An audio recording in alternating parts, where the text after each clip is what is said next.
Senate committee will now hear from Jacob Lawson, Climate ISS Chief Coordinator. May the record reflect that he was nearly 1 hour late. Yeah, sorry about that. I literally had to fly in from outer space.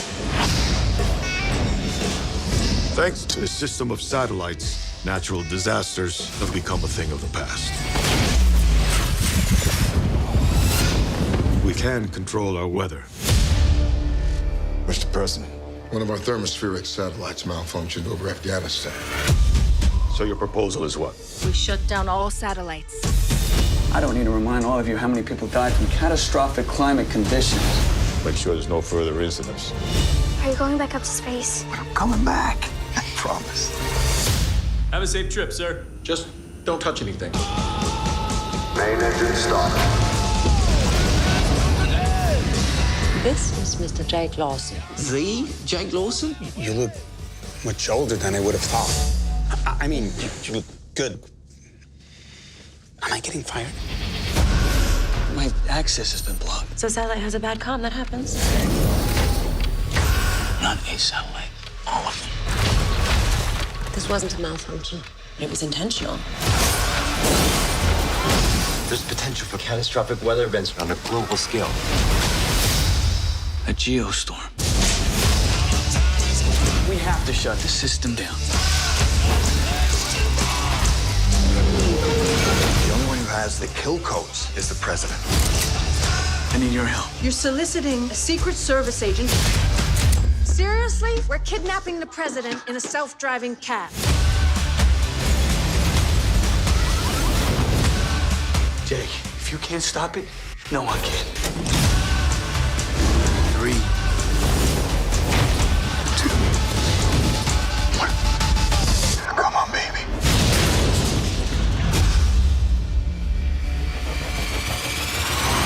You realize you're committing treason? Oh, yeah, I kidnapped the president. I've stolen state secrets. Yeah, anything I'm forgetting, honey? Honey.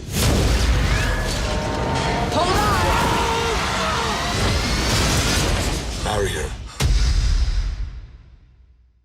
If you're watching this, then you know by now a huge problem is heading our way. An emergency meeting is being called at our usual place immediately. Free bagels. I've made a shocking discovery. I need you to get me in touch with NASA immediately. Well, NASA and I aren't really on speaking terms these days. Oh, that'll change. When you tell them that the moon is out of orbit.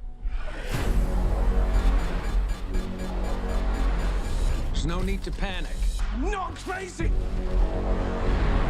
Why are they lying about all this? It's too late to stop. You knew all this was happening before NASA. You're the unidentified source? Oh, yes. We're dealing with an intelligent entity. We're planning a mission to attack this thing. I'm asking you for your help. Say yes, Brian. I need you to be brave. If the moon really is what you think it is, suit up. You have got a big gravity wave coming your way. You have to launch now. Did he say gravity wave? Trouble on the way. We're underwater, guys!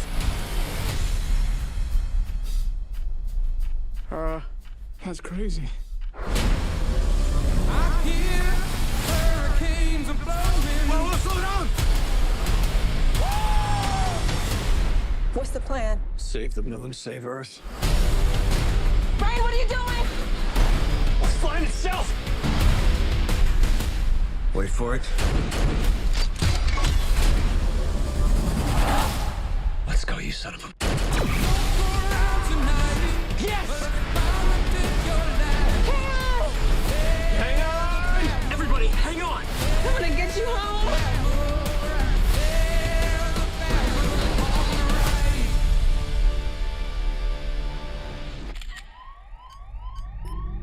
It's on airplane mode. We're in for nasty weather.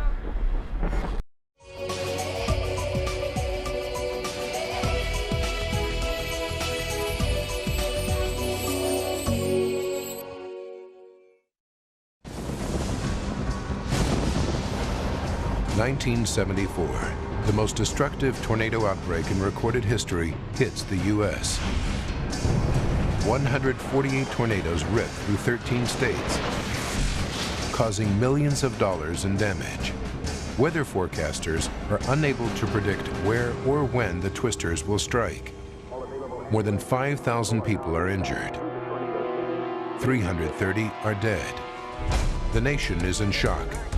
I've never seen anything like it, and I don't want to again.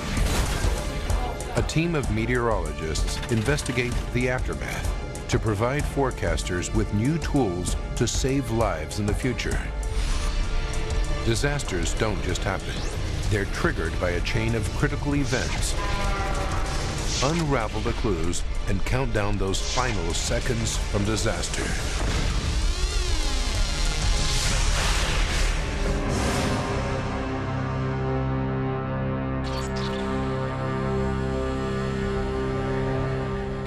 The United States, Missouri, Kansas City, April 3rd, 1974. Meteorologists are extremely concerned. Radar screens at the Storm Forecast Center indicate that America's heartland is about to be struck by a massive tornado outbreak. Twisters hit every country on the planet, but the United States is struck the most, with 1,000 each year. The majority of these are small, and they affect the land between the Rockies and the Appalachians, named Tornado Alley. The radar shows signs of a very powerful storm brewing. Dry winds move inland from the Pacific Ocean and collide with humid air heading north from the Gulf of Mexico. These are perfect conditions for thunderstorms. However, winds in the upper atmosphere limit thunderstorms from developing, creating unstable atmospheric conditions across a wide area. Meteorologists studied their radar scope for the first signs of tornado activity. They've seen this kind of development before. On Palm Sunday, 1965, 48 tornadoes left a trail of destruction 470 miles long. The violent storms lasted 12 hours, devastating towns across Illinois, Michigan, and Indiana. Here, the death toll was the greatest. Entire families wiped out.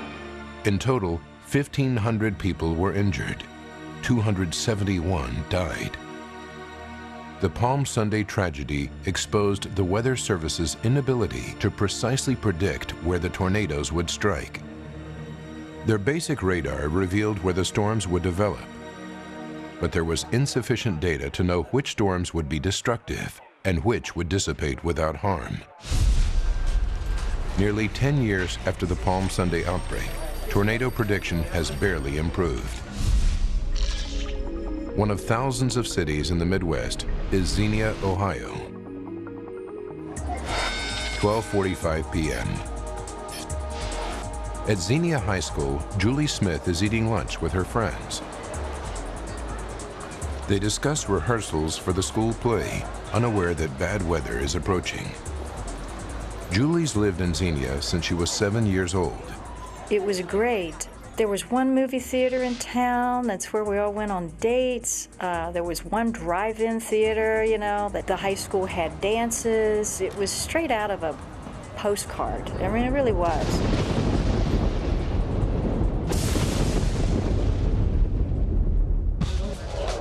"15 miles from Xenia in Dayton, Ohio, Lucille Lehman is an office administrator at an electronics company. She's distracted by thoughts of her daughter Cecilia, who is recovering from a spinal operation. Cecilia passes the time at home making dinner. She always had lots of friends, always had friends, you know. She was very talented. She was in theater, and I thought she was going to be my little movie star someday. By 2 p.m., meteorologists at the Storm Forecast Center are increasingly alarmed by the developing weather. Afraid of repeating the mistakes of the Palm Sunday outbreak, they issue tornado warnings to television and radio stations across the central U.S. These warnings often go ignored, but without specific information, it's the best they can do. The severe thunderstorm warning has been changed to a tornado warning. 3:20 p.m.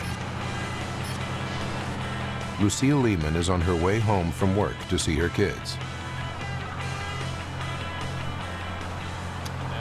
You've got the tornado sighted there. As she flips through the channels on her radio, she hears a warning that tornadoes are expected in the area. He is about to leave the weather service. I understand you've got the tornado sighted there. She hurries home as quickly as possible. Good gracious sakes alive. By 3:30, the bad weather is intensifying.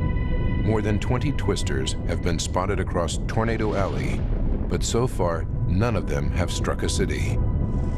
Then, a massive twister appears on the outskirts of Xenia.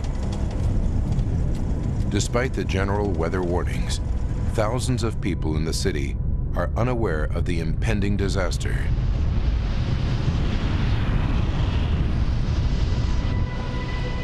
A tornado spotter sees it and radios it in to the weather service.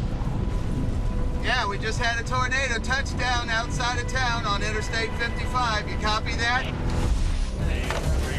Hi, how can I help you? At the Storm Forecast Center, the news spreads.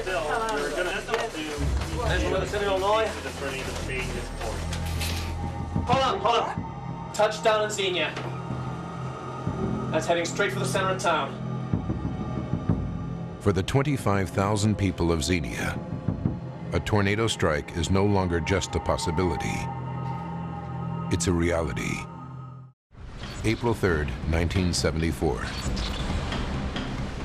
Meteorologists at the Storm Forecast Center track Tornado Alley as it's struck by the worst outbreak of twisters in U.S. history.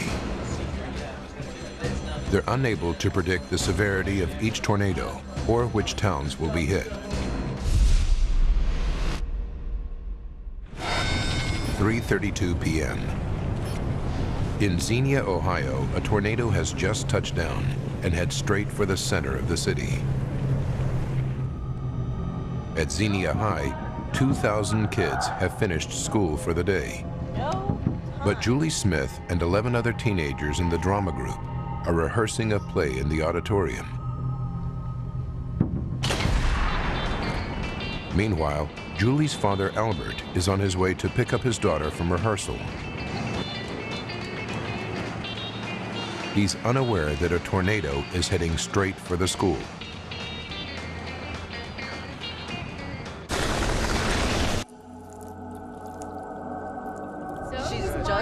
She's just my Suddenly, Julie's friend Ruth bursts into the auditorium. See, there you go. Guess what? There's a tornado! Excited, the teenagers run to see the twister. In my mind, I pictured the Wizard of Oz, you know. Oh, this little itty-bitty thing that we could go look at. But as the tornado approaches the school, they're quickly overwhelmed by the sheer size of it. I remember thinking I was surprised there was no funnel. You know, no little itty-bitty thing.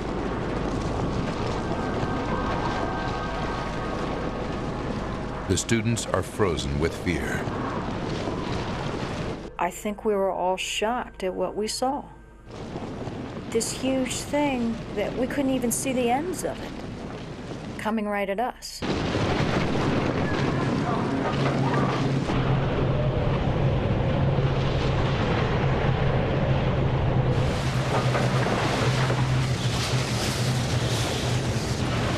It sounded like something evil.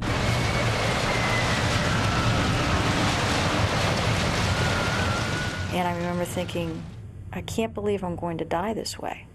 I'm going to die in a tornado. 3:45 p.m. The Xenia tornado continues its trail of destruction.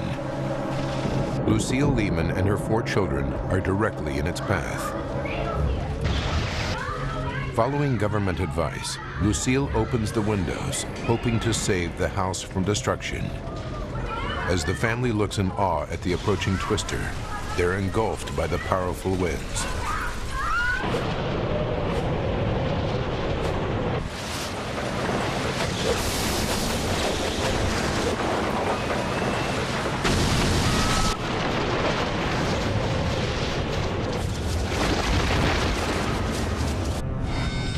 "4 p.m. The tornado passes through the city and heads northeast into the countryside. Xenia is completely destroyed. Hundreds of people are injured. Back at the school, 12 teenagers are in shock, covered in cuts from flying debris.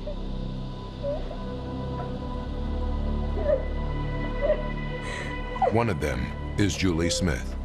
I remember thinking how lucky I was to be alive, and I wondered how many people had died. 33 people are dead, while many others lie trapped under collapsed buildings. Lucille Lehman's house took a direct hit and is totally destroyed. Her son Joe was thrown from the house and is in shock.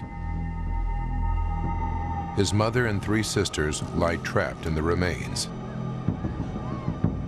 Cecilia is pinned under the crushing weight of a water heater.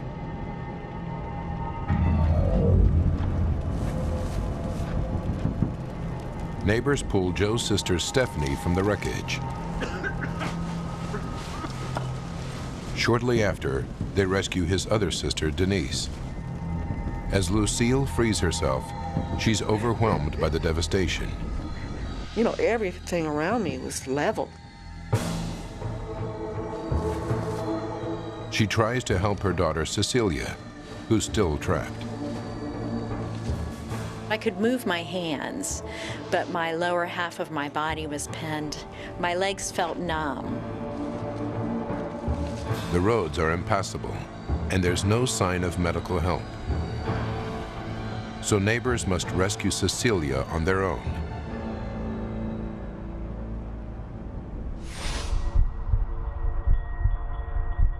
Luckily, Julie's father, Albert, missed the tornado strike. But as he enters Xenia, he sees a destroyed city. His daughter is somewhere in the debris, and he has no idea if she is dead or alive.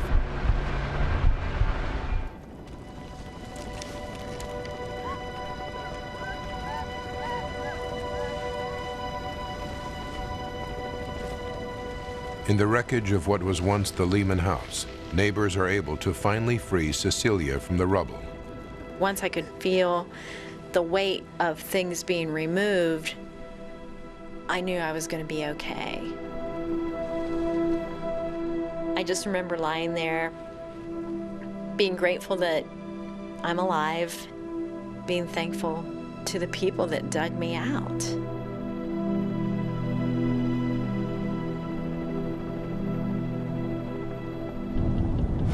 At 4:43 p.m.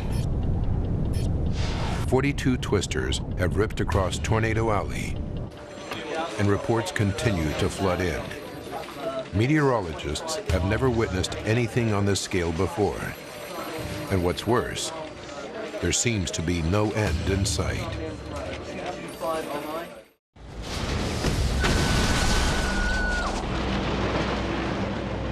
Tornado Alley is being hit by the worst twister outbreak in recorded history. As the massive tornadoes wreak death and destruction, meteorologists are powerless to predict where and when they will strike next.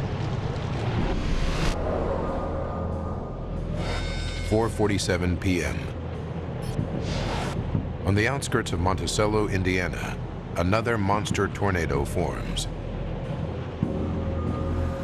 As the twister rips through farmland, Donald Richards is making his way home with his church group. They've spent a week touring historical sites and are exhausted. Karen Stotts remembers the trip well. We had gone to soak up church history, and that was the last day of our trip. We'd been there a couple of days, and it was time to come home. 5:05 p.m. The enormous tornado tears through the Indiana countryside, gaining power.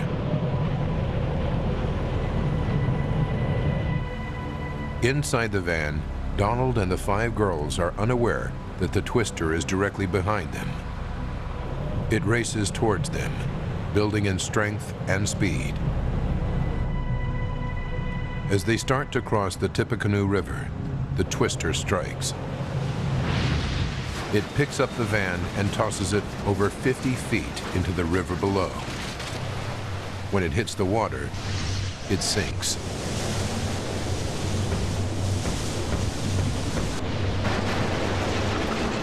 When the bus went down, I saw 2 people, my teacher and my friend. I never saw anybody else. I don't know where they were. Karen's friends are seriously injured. They were unable to get away. They were not able to fight for themselves.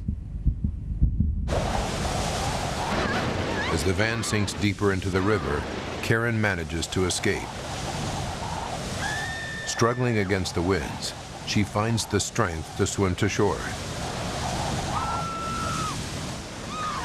I had to fight very hard to survive, and my drive to survive was extremely strong.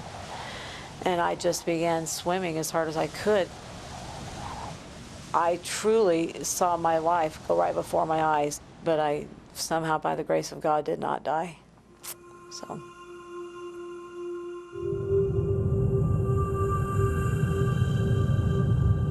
As the tornado continues to move across open country, Karen finally reaches the riverbank. She's exhausted, but alive. Her friends aren't as lucky.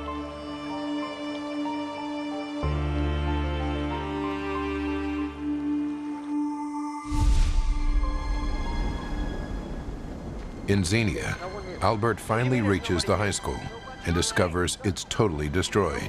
I'm going to take a quick look. Here, sir. How do you know that? But they're not here, sir. He's told there are no survivors. Go home. Call somebody. Albert is grief-stricken and drives aimlessly through the devastated city. Julie! He can't believe his daughter is dead. Julie!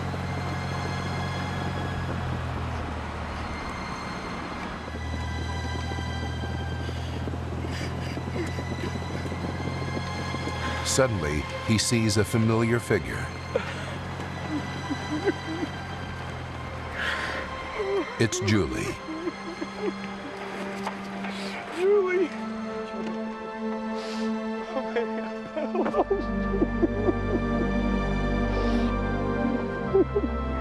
Are you okay, honey? I'll never forget the look on his face. I'll never forget him crying, and I'll never forget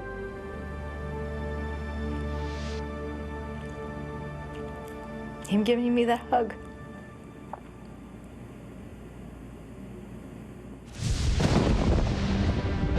The violent storms continue until 5 a.m.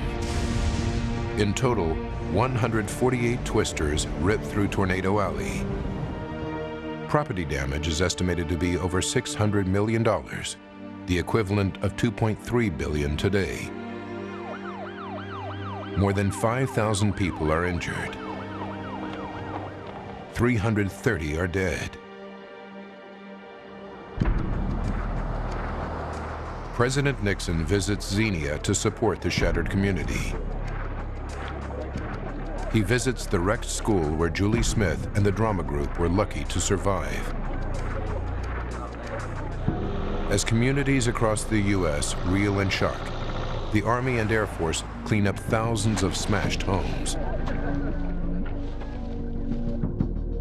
Once again, the Weather Service's inability to accurately predict tornado strikes has resulted in tragedy.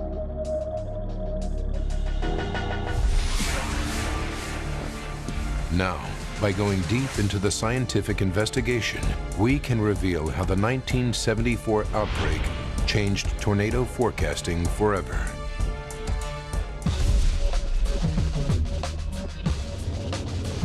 The day after the Twister tragedy, Dr. Ted Fujita heads to work at the University of Chicago.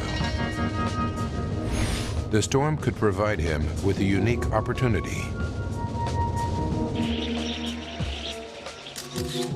An investigation into the outbreak could save lives in the future. Unbelievable. Has anybody seen the documentation? At the university, Fujita explains his radical plan to his students and staff. If his hunch is right, they could learn more about tornadoes in the next few days than meteorology has learned in decades. Greg Forbes is Fujita's protege. Even at that time, Dr. Fujita had the reputation of being Mr. Tornado. If there was any one person that you looked to for studying tornadoes, Dr. Fujita was it. Shoot as much as you can from... Dr. Fujita's team will fly over the paths of the tornadoes to photograph the patterns of debris left on the ground, which may depict a clear picture of the twister's strength and behavior. Then, they'll match this data to radar images taken during the outbreak.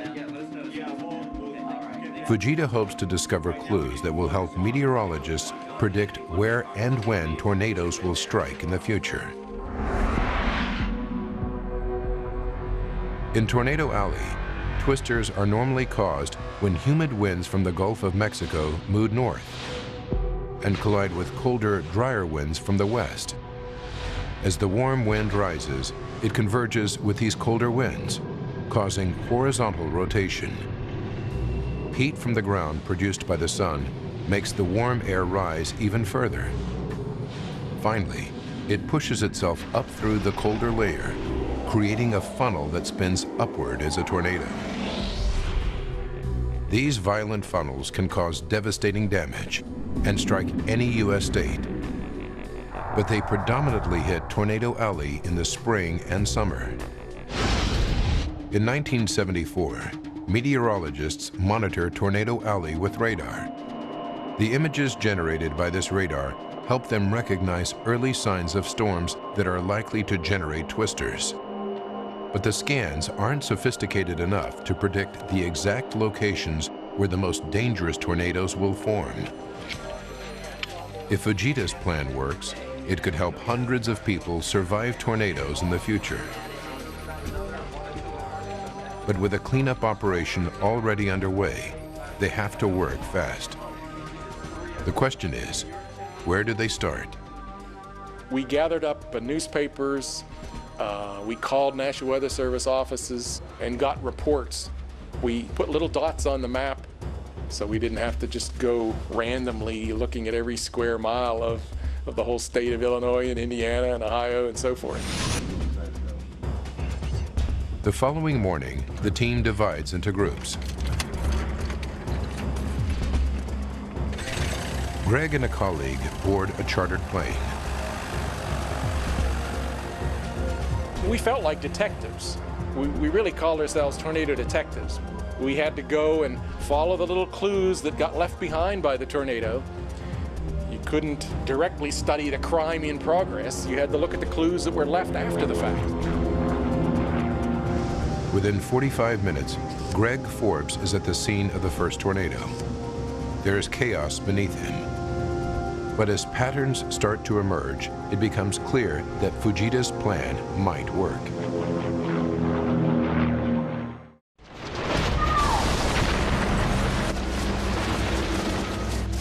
America's heartland is devastated by the worst tornado outbreak in recorded history.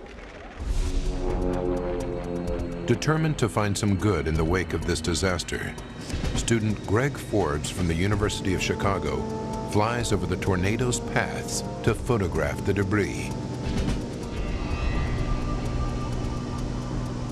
Louisville, Kentucky, and Xenia, Ohio are completely devastated.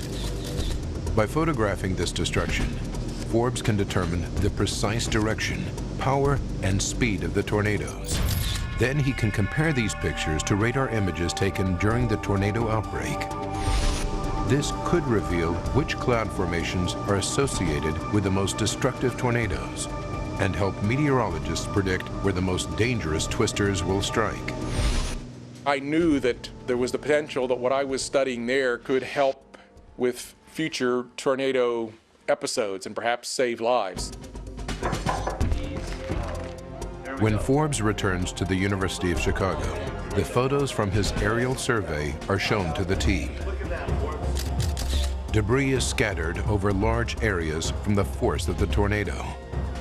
But as Forbes examines the images in detail, he discovers a number of puzzling phenomena. It has long been reported that the destruction left by a tornado can sometimes leave houses completely untouched. This photo is evidence of this strange occurrence. The prevailing theory is that some tornadoes miss buildings because they occasionally lift into the air. But Fujita isn't convinced by this idea. He asks the team to study the photographs in greater detail and search for further explanation. Another bizarre anomaly is found in Monticello, Indiana. The Monticello tornado behaved normally for the first 13 miles. But then something extremely unusual happened. Just when it should have died out, it picked up speed and traveled for 121 miles, killing 19 people, including Karen Stont's friends who drowned in the Tippecanoe River. The aerial photographs raise other questions for Forbes and Fujita. Since the 1950s, the government has advised the public to open windows before tornadoes strike. It's believed that opening windows balances the pressure inside and outside the structure and prevents it from exploding. Watch this demonstration. Low pressure in the vortex causes walls and roofs to explode outwards. This occurs because of higher pressure inside. But nowhere in the aerial photographs can Forbes and Fujita see evidence of debris exploding in all directions. Then in Xenia, Fujita has a breakthrough. A 15-year-old boy named Bruce Boyd filmed the Xenia tornado for more than 2 minutes. Filmed tornado footage is extremely rare in 1974. We didn't have video cameras at the time that are so pervasive today. We didn't have all sorts of movies of hundreds of tornadoes per year that are captured on film.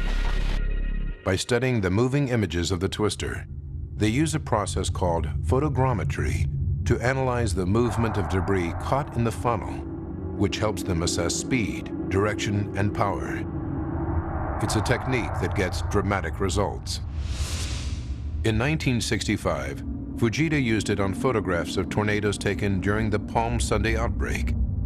His study helped develop the Fujita, or F-scale, which is still used around the world today. An F1 tornado causes minor damage. An F2 can roll a car. An F3 can overturn a train. The F4 is monstrous and can flatten well-constructed houses. Finally, the most feared and rarely sighted F5 can have wind speeds up to 318 miles an hour. The F5 is the most powerful wind known to man. Dr. Fujita and Greg Forbes returned to Chicago with Boyd's film of the Xenia tornado. When they analyze the footage, they find evidence of a phenomenon that Fujita has long suspected, but has never been able to prove. Some tornadoes actually have a number of smaller funnels, which dance around the parent as it plows its destructive path. The Boyd movie is certainly very spectacular. It periodically has a couple of multiple funnels that are dancing around, pirouetting about each other in the midst of revolving about the parent tornado. Bruce Boyd's film captures these multiple funnels in action. The investigation progresses in other areas too. After hours of painstaking analysis of the aerial photos, no evidence is found of buildings exploding in every direction, as previously thought. But they discover that debris caught in the funnel of a tornado can act as high-velocity missiles and seriously damage structures.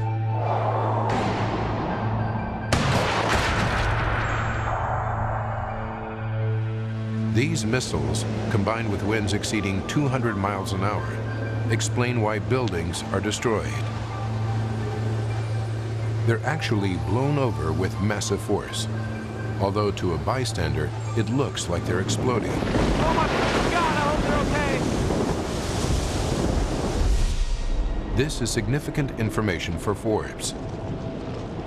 The government's advice to open windows doesn't save buildings. It puts people's lives at risk because they should be finding shelter instead. This new information will help save many lives in the future.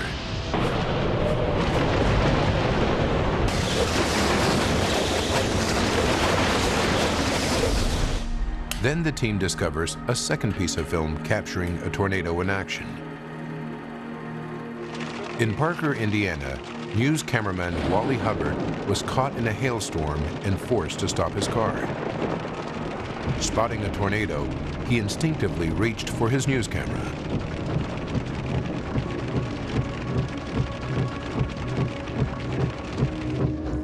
Forbes and Fujita study debris captured in Hubbard's film. They take precise measurements of wreckage caught in the funnel using photogrammetry. Their analysis of the images confirms that wind speeds inside the Xenia tornado reached 300 miles an hour.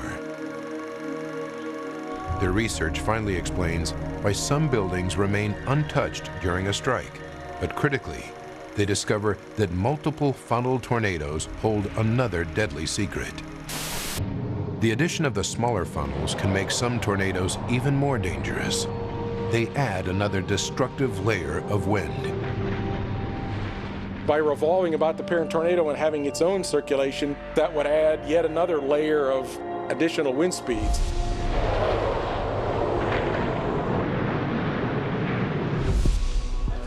This discovery helps scientists understand twisters, but it isn't the breakthrough that will help them better predict tornadoes in the future. To find the forecasting tools they need, they'll have to go back to the radar images recorded during the outbreak. Forbes searches the images for clues, and his attention is drawn to cloud patterns called hook echoes, named for their distinctive hook shape. Weather radar was first introduced across the U.S. in the 1940s. Since then, these hook-shaped cloud formations have often been observed during a tornado outbreak. But the hooks vary, and meteorologists are unable to pinpoint which ones create the most dangerous tornadoes. Forbes continues to look through the radar images to gather enough information to make a breakthrough. We went and printed every image from those radar microfilms and then categorized what was the shape of the parent echo. Was it a well-defined hook echo with a little curly Q at the end, or was it some more kidney bean shape, or was it something else? Sure enough, Forbes sees a connection. Each of the 6 F5 tornadoes formed during the outbreak was created from a hook echo, which lasted between 5 and 7 hours. Forbes and Fujita are one step closer to cracking the mysterious patterns of tornadoes. By looking for long-lasting hook echoes during an outbreak, meteorologists will now be able to predict with accuracy where and when the most lethal tornadoes will strike. We'd never had anything like this before. Dr. Fujita now turns to the final mystery of the April 3rd outbreak. the Monticello, Indiana tornado. It was unusual in that it was a very, very long tornado. It just kept going and going and going. I would never have predicted that that particular thunderstorm would have produced a 100-mile-plus tornado path. Why did the Monticello twister travel so far? Forbes and Fujita studied the aerial photos and searched for clues to help explain why the tornado went more than 100 miles further than expected. It's Fujita who spots something out of the ordinary. Aside from the normal twisting marks left by a tornado, he finds evidence of a completely different type of ground damage. There were some places in the damage pattern from the super outbreak that didn't quite fit the tornado mold. Fujita proposes that this ground damage was caused by dramatic bursts of air dropping from directly above, a phenomenon he calls downdrafts. When warm air rises in a thunderstorm, it eventually cools and begins to fall back to Earth. Sometimes this cool air rushes back at great speed, descending rapidly down the trailing edge of a thunderstorm in a destructive burst. If a downdraft had combined with a tornado in Monticello, the tornado could have been infused with energy, allowing it to travel further. The photographic evidence of a downdraft in Monticello isn't enough to prove that they exist.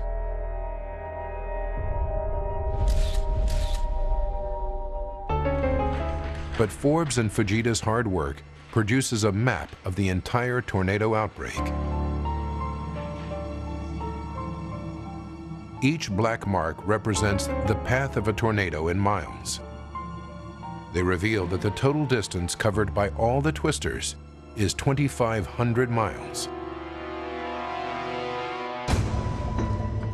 Fujita's investigation into what becomes known as the super outbreak is a scientific milestone.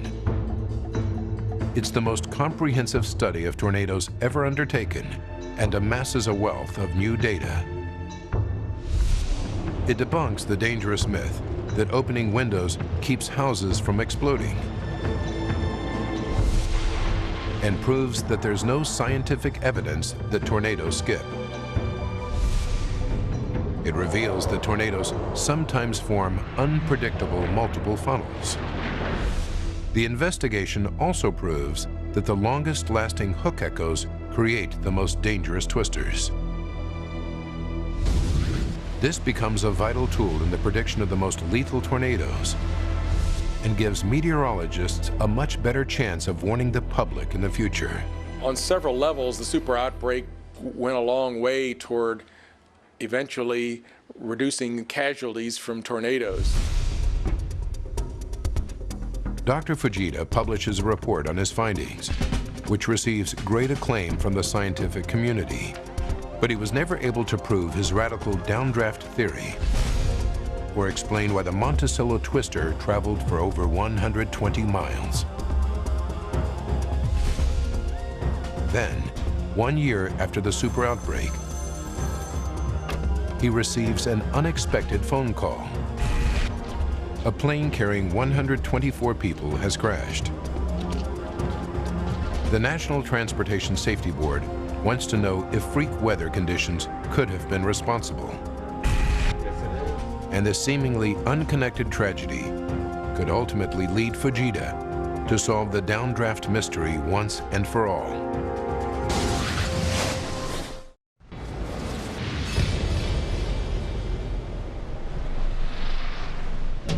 Dr. Fujita from the University of Chicago has gathered data from the worst tornado outbreak in U.S. history. But one puzzle remains. Why the tornado that hit Monticello, Indiana, traveled for 121 miles, more than 100 miles further than expected? A year after the super outbreak, Fujita is called to New York to help investigate the crash of Eastern Airlines Flight 66. As the passenger jet approached JFK's runway, it mysteriously slammed into the ground, killing 115 passengers and crew. Could the crash have been the result of freak weather conditions? Fujita analyzes the telemetry details stored in the black box of Flight 66. He then studies black box data from other planes flying that day and atmospheric readings taken on the ground. He builds a picture of what may have happened in the air before the plane crashed and is surprised by his findings. A series of small downdrafts, which he calls microbursts, interfered with a number of planes that day as they landed at JFK. It was these microbursts that literally pushed Flight 66 into the ground just short of the runway. He quickly discovered that there were some fairly small diameter but very intense downdrafts that were occurring in a pulsing mode over the airport that allowed some of the airplanes to land without incident, others having great difficulty, and one crashing. Other planes could be in danger, so Fujita publishes his findings. The aviation industry rapidly upgrades radar at airports across the U.S. in order to detect this atmospheric anomaly before it kills again.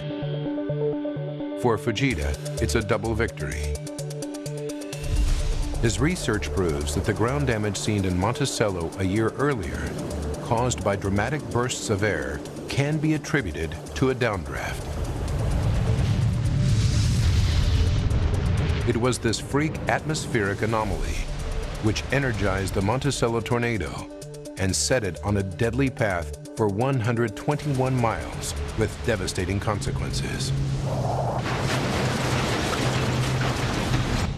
This is the final piece of Fujita's puzzle. Finally, we can reveal the critical chain of events which plunged 13 states into a catastrophic clash with Mother Nature.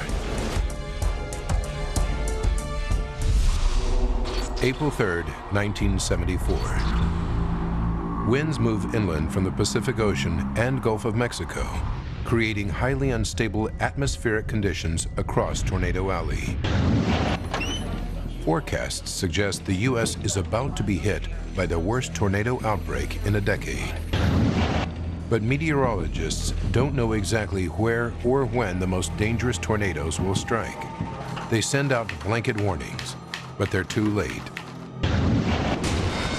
By 3:30 p.m., a tornado touches down on the outskirts of Xenia, Ohio. Many people are taken by surprise and waste valuable time opening windows to keep their houses from exploding. Xenia is obliterated by high-velocity missiles and winds. Incredibly, some buildings survive the tornado's multiple funnels. At 4:47 p.m., a tornado touches down on the edge of Monticello, Indiana. The population is taken by surprise. 19 people are killed. Turbocharged by a downdraft, this tornado then travels across open country for another 106 miles. At 5 a.m. on April 4th, the outbreak finally ends, 16 hours after it began. Cities are reduced to rubble. 148 tornadoes caused $600 million worth of damage. More than 5,000 people are injured. 330 are dead. Dr. Ted Fujita died in 1998.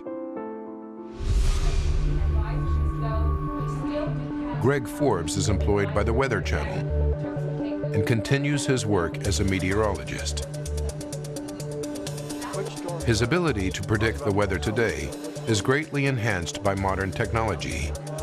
High-quality satellite images show developing weather in real time, and mobile Doppler radar probes deep inside tornadoes. A dedicated radio service broadcasts the latest severe weather information, and tornado sirens have been installed across America's heartland. Dr. Fujita's investigation was an early stepping stone towards science's understanding of tornadoes. To this day, his findings still play a part in saving lives around the world.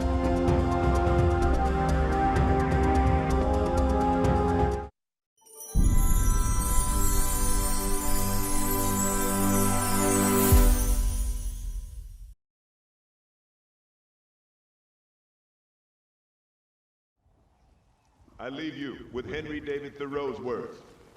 Go confidently in the direction of your dreams. Live the life you have imagined. We salute you! Please move inside in an orderly fashion. Here we go now. All the way to the hall. Get away from the window.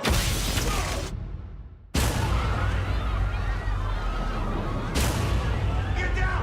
Face the wall! Cover your head! Stay down! Stay down, everybody.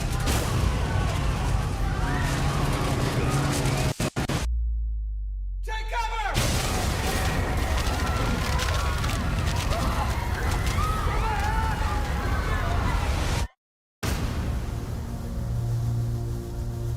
Look at the size of them! Come on, hurry up, let's go! What do we got? It's regenerating. Did you hear that? Dad, help us! The building fell down onto this water for an inch! I gotta get my son. Can you take us? Let's move! What the hell is that? This is what you guys do for a living. They chase. I study. Look out! And it was close! Dude, my arm hurts. All the warning sirens are down. If a tornado's coming your way, you're not gonna know it. Hey, guys, it's splitting! There's another one. There's 3, 4. They're everywhere! Hang on! Where we go? I study storms all my life. And this one is bigger than any storm that has ever been.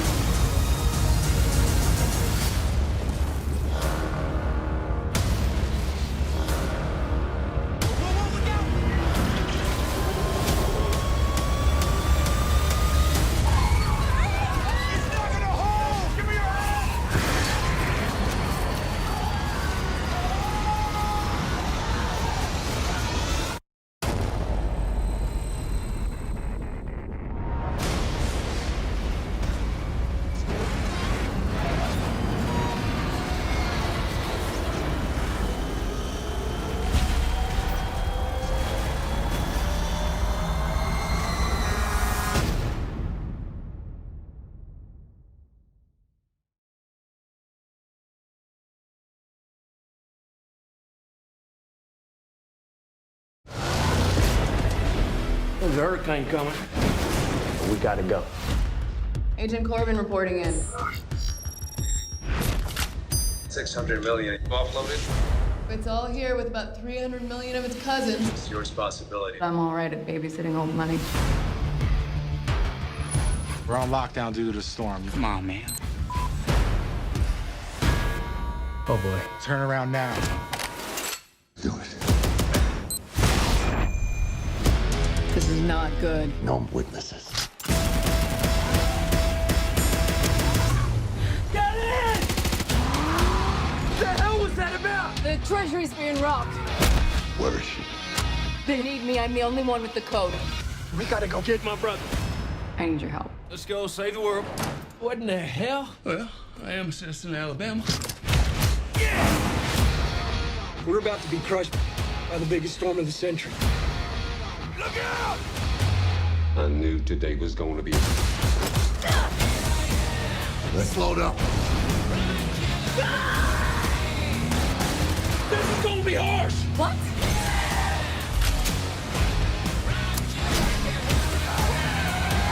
Here comes the harsh part! Here goes nothing. You better hope not. Let's get the money. That thing wants to swallow us whole. Hell of a day, ain't it? Hell of a day.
inform you that the National Weather Service has issued a tornado warning for Oldham and Palmer counties.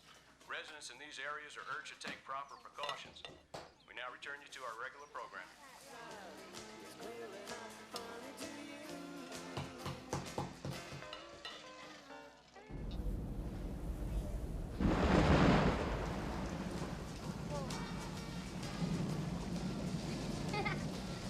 Where are you going? I'll be right back. It's not supposed to be here. Come on, let's go. Come on, guys. Come on.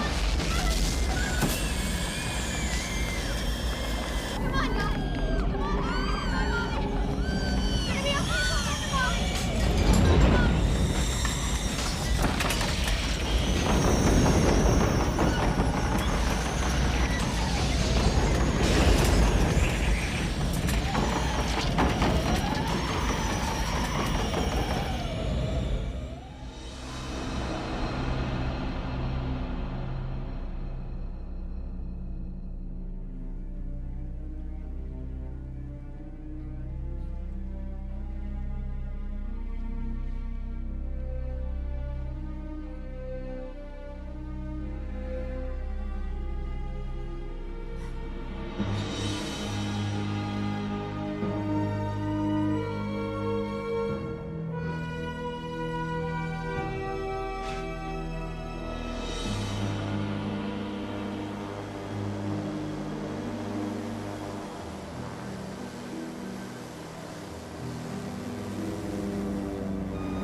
Dr. Branson must have sent you.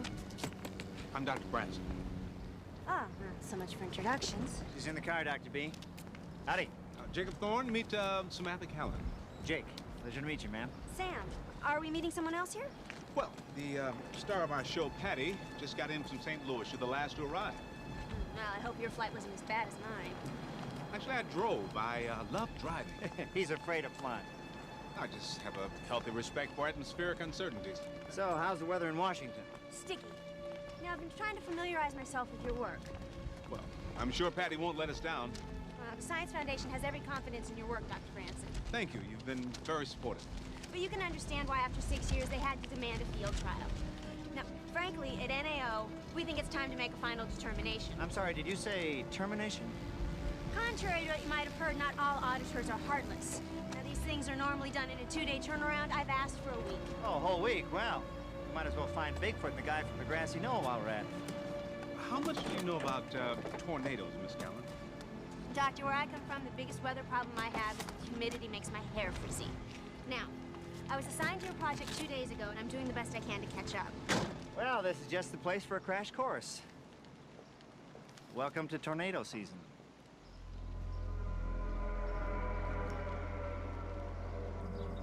This is, downtown Byron. What do they call it, Jake? The jewel of the panhandle. I'm dazzled. Where's the mall? Amarillo. Good legs. Excuse me? Patty. You see, I knew right from the start that she had to have strong legs to withstand F5 winds. That's when I came up with the titanium aerodynamic superstructure and the explosive bolts. It took me a solid year of research just to get the bolts to fire in the proper sequence to maximize torque stress reduction. How much longer before we get there? About 20 minutes. I took the scenic route.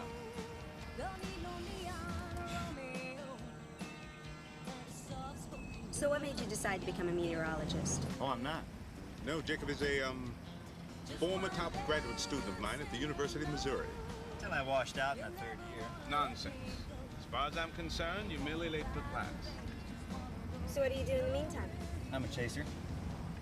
One of those guys racing around in pickups chasing after storms? Waste of a fine mind, if you ask me. Well, we're all chasing one thing or another, aren't we?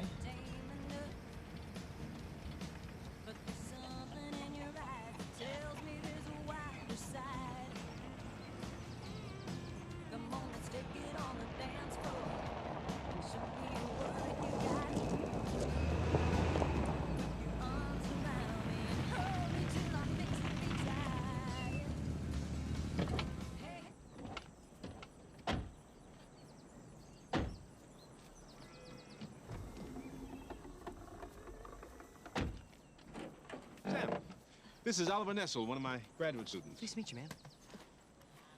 Now there's a meteorologist. Well, now that's one passenger unloaded. Now you can swing me by my hotel? The hotel. Well, I really don't want to put you out. Well, we got plenty of room, but suit yourself. Nearest hotel's about, 30 miles away. Of course, it's really just a truck stop, but I'm sure I can get them to put some clean sheets on a hide-a-bed. This is perfect. I'll need a telephone. Oh, we got telephones, indoor plumbing, all the modern conveniences. Let me get your bags for you, ma'am. Oh, no, don't call me ma'am. I can manage just fine, thank you. It's up on the second story, first door to your right. In case you forgot, we want her on our side. As you can see, she's not thrilled about the idea of waiting around for a tornado. Well, I don't have to tell you, of all people, they don't run on timetables. No, but the NAO does. Well, Ephraim says 2 days, maybe less. Good. The sooner the better. Metropolitan area. For today and tonight, upper level services move across the storm front, enhancing the rain and causing widely scattered showers and thunderstorms today and Friday. The Austin Metropolitan forecast today, cloudy with a 40% chance of showers, high in the lower 70s, north wind 10 to 15 miles an hour. Tonight, cloudy with a 60% chance of showers and thunderstorms, possibly severe with large hail and damaging winds. Low in the lower 50s and north wind at 10 to 15 miles an hour. On Friday, periods of rain and thunderstorms range at 100%, high in the mid-50s, northeast wind 25 miles an hour and gusty. In the extended forecast Saturday, decreasing clouds with a chance of showers, high in the 50s, near 60 on Sunday. Partly cloudy, a slight chance of rain, low in the 40s and highs in the 60s. Monday,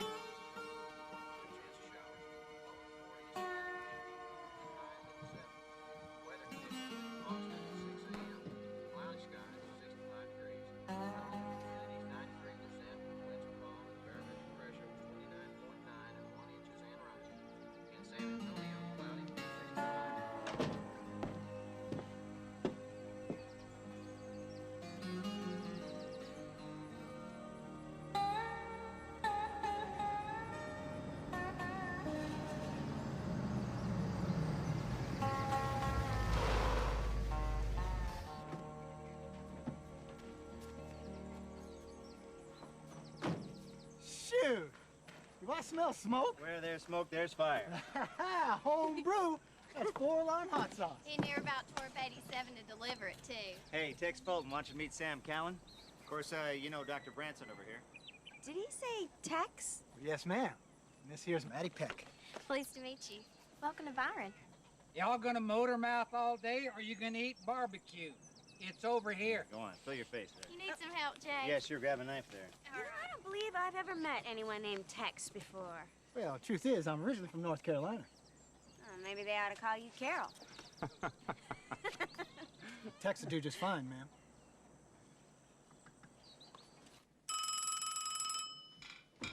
Hello.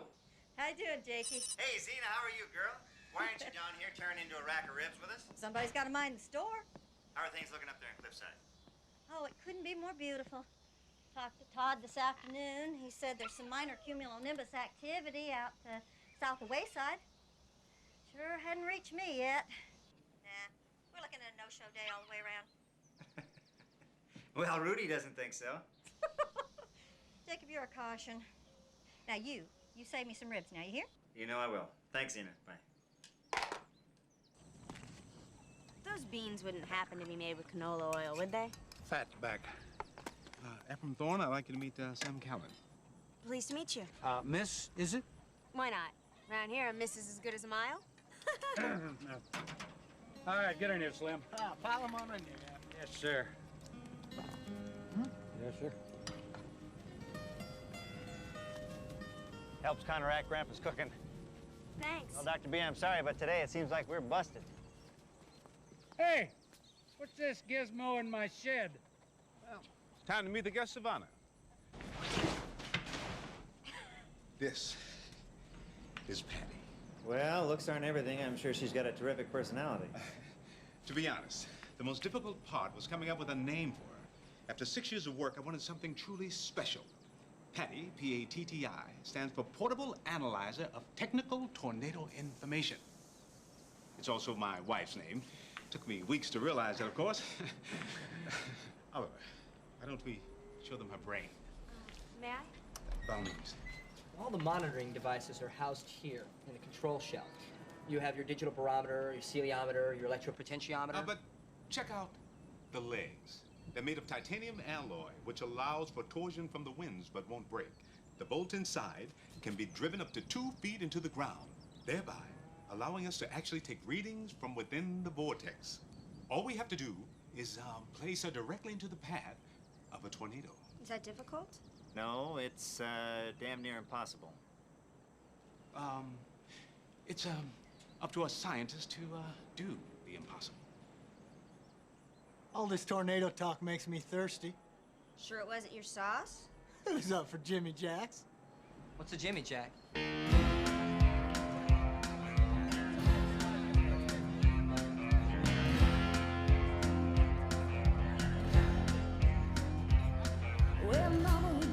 This place bitchin' or what? Oh, definitely. Bitchin'. We don't have anything like this in Missouri, do we, Dr. Branson? Ooh, how about a little salt there, darling? But you don't have anything like that either, do you, Ollie? Behave yourself. There are ladies present. So, Jake, what was your dissertation on? Global warming. Let's dance. Maybe it'll help keep your foot out of your mouth. You know, Jake, as far as Washington's concerned, global warming is just a nasty rumor cooked up by grant-hungry scientists. Well, that's fine, but take Antarctica, for example. This past January, the temperature actually rose above freezing. There were flowers growing on the ice shelf. Now, that's not a rumor. That's a fact. Yes. Floods, droughts, earthquakes, hurricanes, tornadoes, all getting more severe, more unpredictable, which is precisely why I invented Patty. Early predictions means early warnings. Early warnings means lives saved. So, why are tornadoes always picking on Texas? Well, could be the hats. Now, this is good old US of A. Now, cold, dry air travels southeast from Canada. Now, what happens is, it comes down across the Rockies here, where it picks up more cold air, and then it continues on unobstructed to the plains. Now, this represents warm, moist air that travels north from the Gulf of Mexico, right around Brownsville here. Once again, a straight, unobstructed path to the plains, right? Yes, and when these two elements meet, what happens is the cold, dry air from Canada rests directly on top of that warm, moist air from the Gulf. Yes, which leaves one final element. Jet stream. Bingo! Heavy weather. Some genuine kick-butt tornadoes. And that is where our empirical knowledge of tornado formation ends. So all in all, Basically, we know Jack. Jimmy Jack. Hello, Jake. What brings you to the boondocks, Richie? Family business. You forget how boring it is. Well, it looks like you guys are having all the fun over here. Sam Callan, Dr. Branson, Oliver Nessel. Meet the one and only Richie Cocker. Richard Cocker, KLCA-TV, Amarillo. Pleased to meet you. Hey, you're on TV, huh? Oh, yeah, Richie's the big city weather guy. Broadcast journalist. Weather's just temporary. Well, you're not from around here, clearly. the coast. East. Well, Jake, whatever are you doing with folks from the big city? Well, we're from Missouri, conducting a tornado analysis field test. Dr. Branson's a meteorologist. He was my advisor at grad school. Did you ever get around to finishing up that degree? I've known this guy since before he was a cowboy. Finishing is not his forte. But you, Sam, you're much too pretty to be a meteorologist. I'm an auditor for the government. Well, if you're serious about finding a tornado, you should come down to the station sometime. At KLCA, we have the most up-to-date monitoring system with complete access to the National Weather Service. Come to think of it, I'm taking a camera crew to the NWS tomorrow morning. What time should I pick you up? Richie, her dance card's getting pretty full. See, she's here 10 on o'clock business. will be fine. What about your dance card tonight? Richie, it's full, okay? I can speak for myself.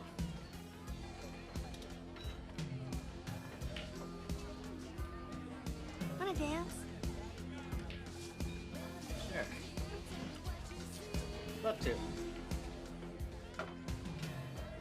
Jake and I ran track together in high school. He was a fast starter. I was a finisher.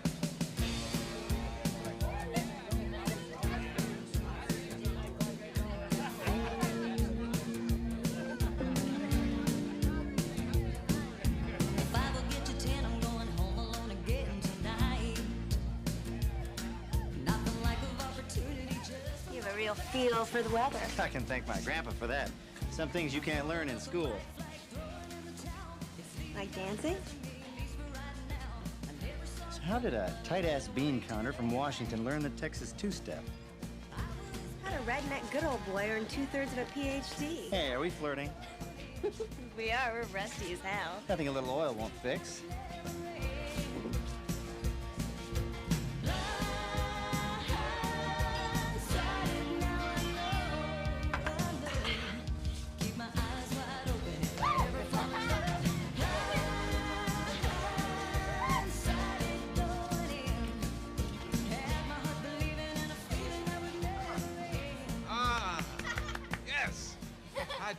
I love dancing. So you, drink much tequila in Washington, do you? Mostly Chardonnay. Why? Ask me in the morning.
There's nothing like good, clean country air. Well, I guarantee you, you'll never want to leave.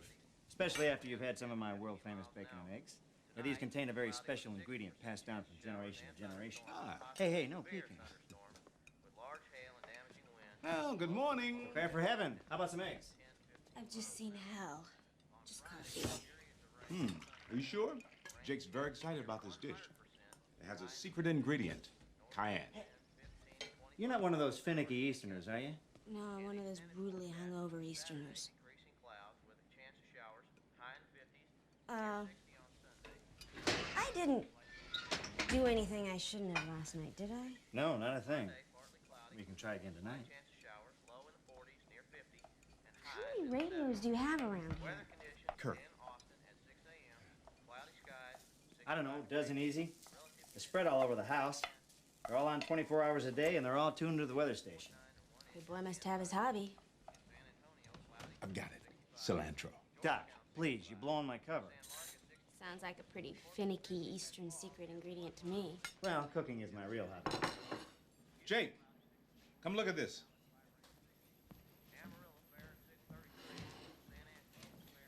These satellite pictures outside of Denver look very promising. Uh-huh. Oliver, why don't you flag the hook? You got the coordinates? You betcha. I believe your student's going Texan on you, Doctor. Yeah, it happens to the best of us. You know, if the return moisture flow on the vertical shear picks up a few more knots, we could have the supercell dynamics we need. Yeah, see, that sucker could bust a cap. Yeah. Ooh. When do you do the super tornado fanatic handshake? Damn! You're about rear-ended that poor excuse for a weatherman.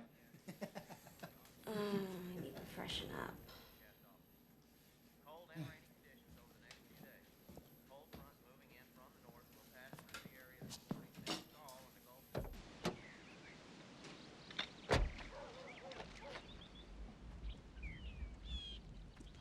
Gulf. Richie, I don't think Sam is feeling up to this little field trip.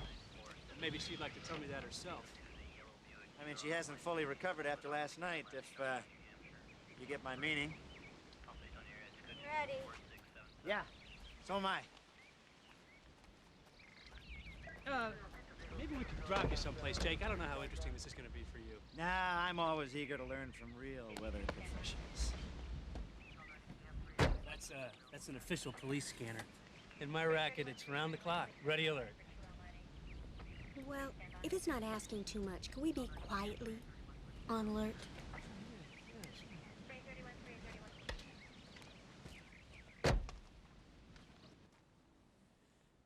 That's the difference between Chardonnay and tequila. When we're fully online, we'll be connected with every Weather Service regional office in the country, as well as NCAR and NOAA and SPC, digital obs, satellite scanning, the whole bit. Are we boring you, Jake? Huh? No, I was an armchair weatherman myself once. You were about to say? Well, pretty soon we won't have to rely on the office in Oklahoma to guide our predictions. We'll have Texas predictions for Texas weather on the spot. Well, what about chasers? Oh, they'll be chasing their own tails. Totally obsolete. Well, that's not really the case. Take the Twister and Adrian. Doppler detected the storm coming, had the hour on the nose. They called it for 3:30 p.m. exactly. That's incredible. Well, the only problem is they had it 3 counties away in Parmer, so the warning box was off by 75 miles. As I was about to say, we'll always rely on spotters and chasers. That's the human factor. But from here, we're going to be able to pinpoint the storm formations much more exactly. And get data up to you in Amarillo so you can give better, earlier warnings to your viewers. That's theory, anyway. Right.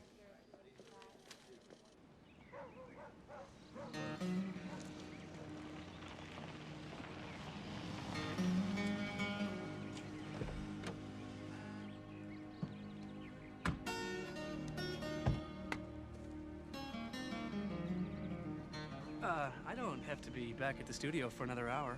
How about some lunch? I'll take a rain check. Well, if you'd like to find out more about the ins and outs of the weather game. Richie, why don't you go judge a tractor pull or whatever it is you weather guys do when you're off camera? Why don't you get a life? I got one, thanks. You know, it's been like that since we were kids. Well, I'm sure eventually one of you will outgrow it.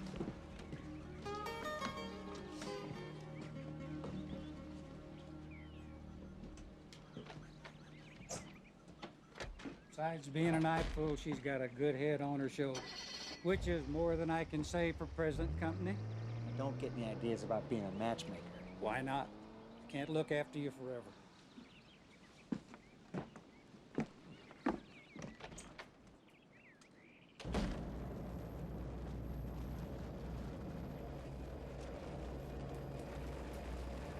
I've been editing this footage. It's from my own private collection.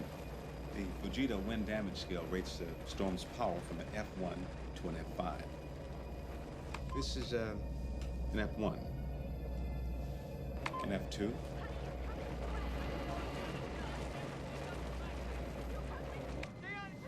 F3. Jacob shot this actually. F4, and finally, wind speeds over 300 miles per hour. It cuts a path sometimes over a mile wide. That's what we call an F5. Otherwise known as a killer tornado. Do you name them? What? Like hurricanes, do you give them names? You don't put a name to what ain't human.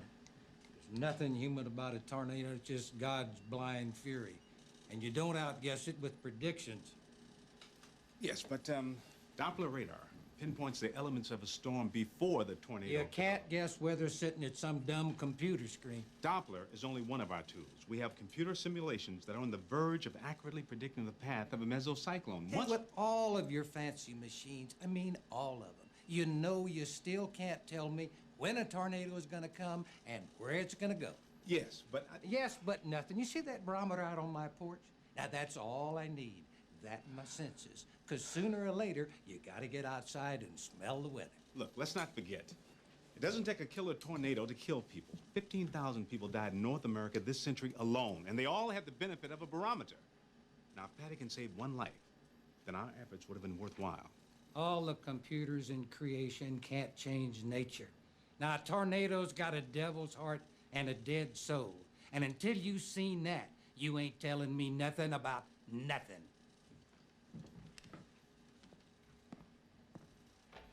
Proprietary on the subject, isn't he? Well, he's got his reasons. Thought maybe it ran in the family. Now, what is that supposed to mean? Last night at Jimmy Jack's, you kind of treated me like your property.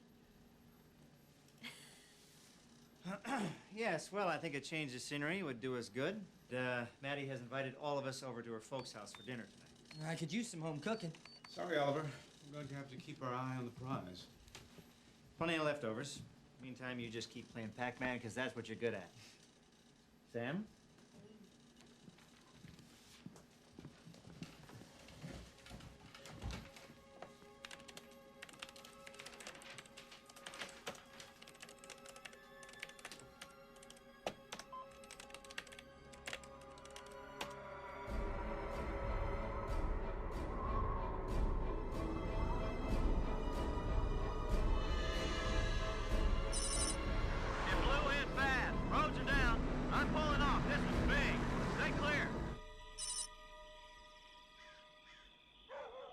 Well, Joni, that was terrific. Oh, I can't remember when I've eaten so much. Honey, you're nothing but skin and bones. Don't they feed you in New York?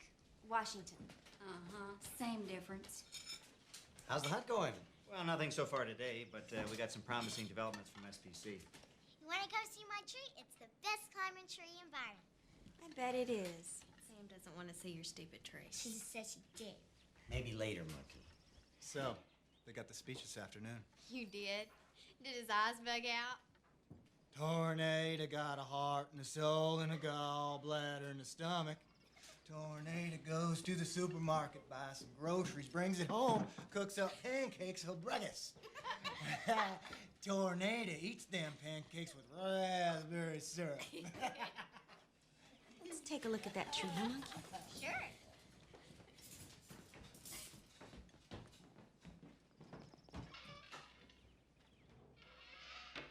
Pretty good for a girl. Well, so do you. Just don't tell Jake. It'll spoil his image of me. How do you like the view?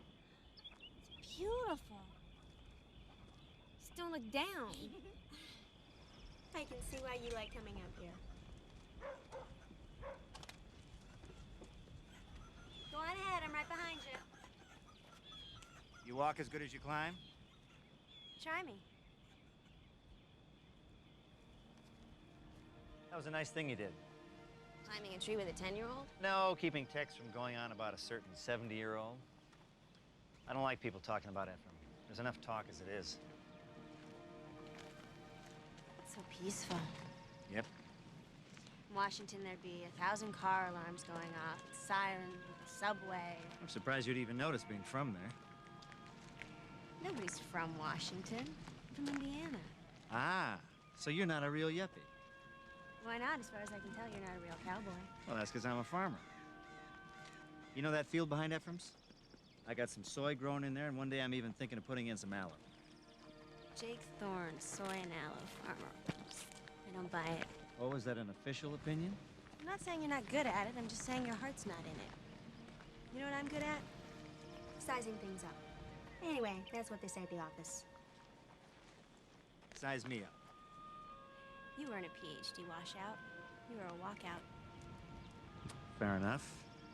But why would I do that? Haven't figured that part out yet. Possibly you had a falling out with Branson. More likely you felt yelled at from something. Not bad. Okay, you're so smart. Size yourself up. Just your run-of-the-mill MBA. Nothing fancy. Not Harvard. Virginia. Let me guess. First in your class? 5th. But good guess. You know what they call me at the office? Terminator. They bring me in whenever they want to kill a program. I'm the ultimate hatchet man. Not much of a life sometimes, killing other people's dreams. Jake, this is Oliver. Come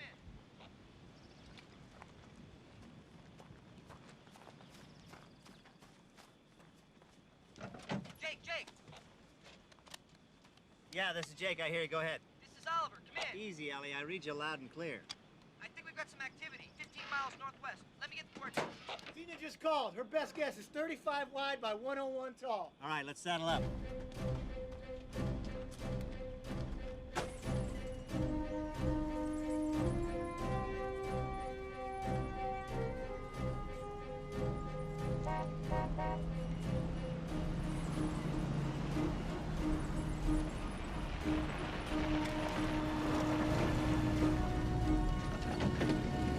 Doc, is she ready? Oh, she's ready. Let's go. Load it up. All right, Jake, let's go. Ollie, get in the truck. Is this dangerous? Right next, you got it? Oh, got it. I'm ready as I'll ever be. Okay. All right. Last one there buys the beer. That'll be you. Dr. Pete, we gotta move. Very nice. Let's go.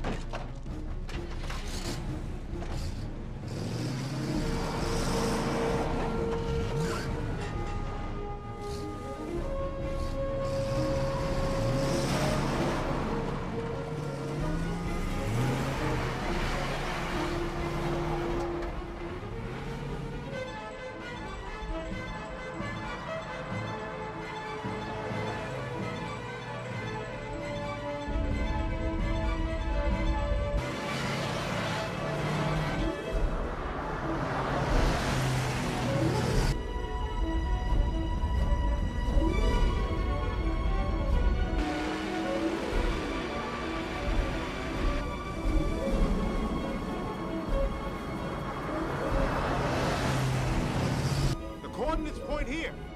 Tax, this is it. Copy.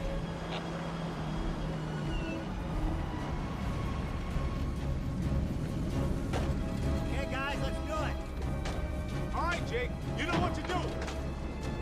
Come on. Are there any warning signs I should know about? Yeah, they usually rain, followed by brief calm. This already behind us. And there's hail and strong winds just before it hits. Good. I'm gonna set the firing mechanisms. Okay, Oliver, let's open her up. That's what we've been waiting for. Breaking up. Save your ammo, Doctor. False alarm. Wait. Oh, the data pointed here. Hey, we're looking at F2, F3s at least. Doc, procedures ain't gonna happen. We busted.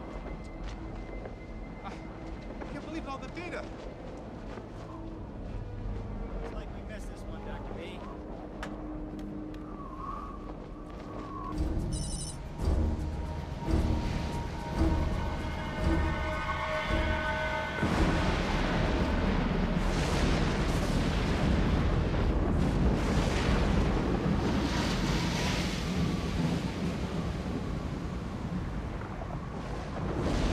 Galveston, barometer dropping rapidly. I have extreme low pressure and high sea.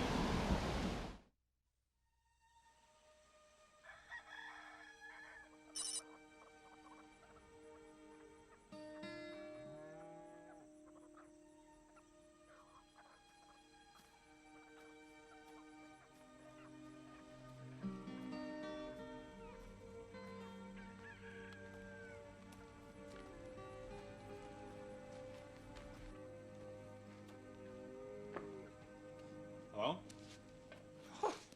Give me a start there, Doc. Sorry. Yeah, I just must be going deaf in my old age. I'm checking the voltage on the electric. current for the charges in the legs. And you really think them bolts will hold her down, huh? Oh, I'm sure of it. Uh-huh. Well, 90% sure. Uh-huh. Would you believe cautiously optimistic? Uh-huh. They've got to hold. You know, you can take a closer look if you like. She really is a peach, ain't she? Yes, well, the bolts in the legs are the key to everything. And you really thought you had yourself one yesterday, didn't you? I'd have bet the rent. You'd have lost. All the pieces were in place. You a checkers man, Doc? Well, I prefer chess, but I can hold my own. Uh-huh. We see Weathers is checkers. It's a zig here, zag there, jump all over. Creation. But one thing it ain't is smart. It's like flying with a mule. No sense trying to outsmart it. You just gotta dummy down until you get what you're after. Maybe you ought to stop trying to outsmart the weather, Doc. So just dummy down and nature will take its course. That is a pure D natural fact, sir. Now, show me how this contraption really works. Okay, like I said, well, notice here, the Doppler link.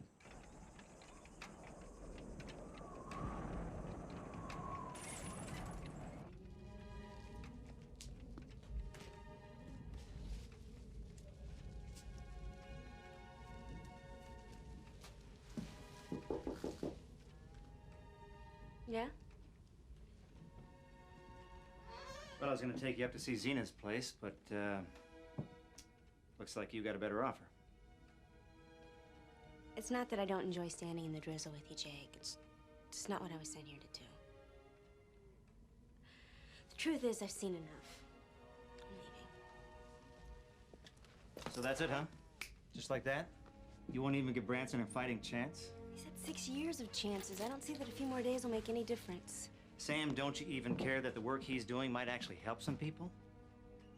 If you care so much, why are you planning a career in soybeans? One thing has nothing to do with the other. I'll ask Oliver for a lift to the airport. No, I'll take you myself. I want to see with my own 2 eyes that you are good and gone.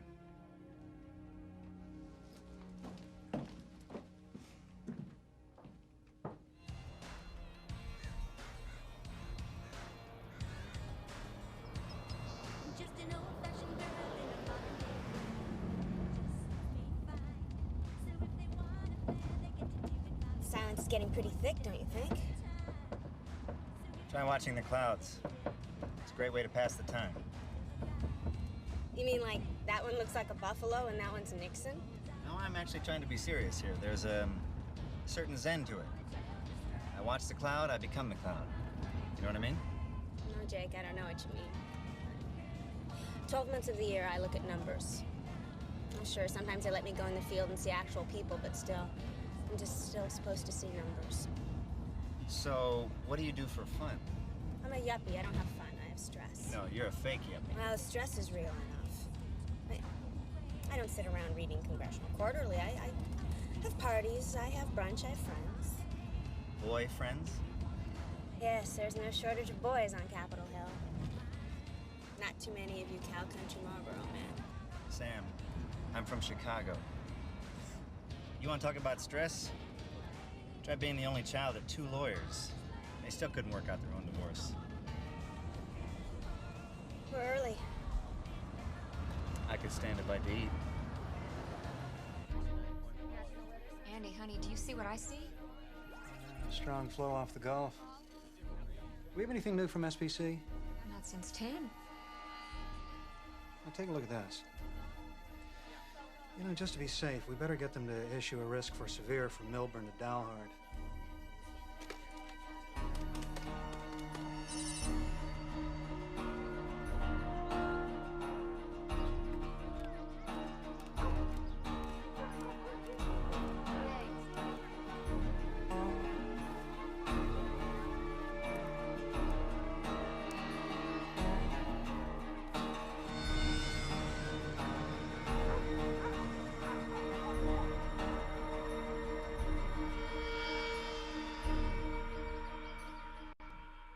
Somehow I still can't see you on the farm. Oh, I did my time away at college. Missouri's got a killer meteorology department. Then why'd you come back? My grandma died. And you figured Ephraim needed looking after? It's not that simple. I mean, it's not like he was gonna throw himself off a silo or anything. Since Grandma died, he only sees the dark side of nature. So I figured he could use somebody around to help see life again. And you're staying because? Sam, I'm not a fool. I know in a certain sense we're all just, I don't know, roadkill here on Tornado Alley, but there's a certain wonder to it all, a certain mystery. I mean, how can the same tornado smash a freight train to splinters and also pick up a carton of eggs and set it down 3 counties away without breaking a single egg? You know, for two people who aren't supposed to like each other, we sure do talk a lot.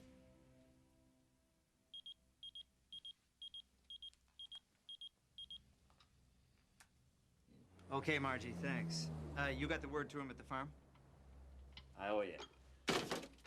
We got one, Sam. Have a safe trip, huh? I'm not flying if I could be chasing a tornado.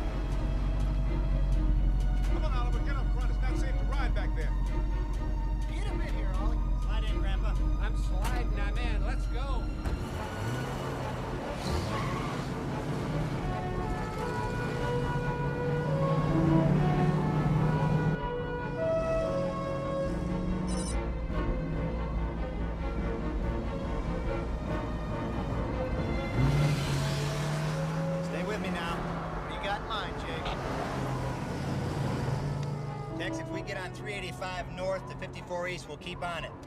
Ephraim's watching for plow ends from the south.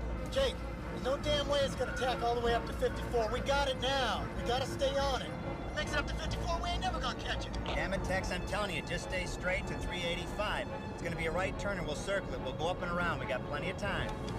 Copy that, Jake.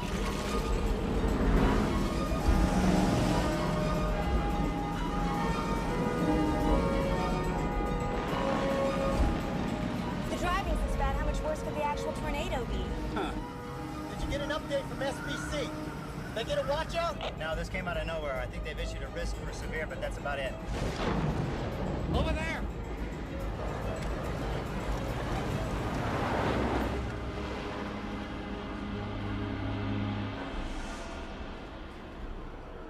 It's gonna be a big one, eh, Grandpa? You better believe it. All right, Tex, let's hit it. Hold on to your heads.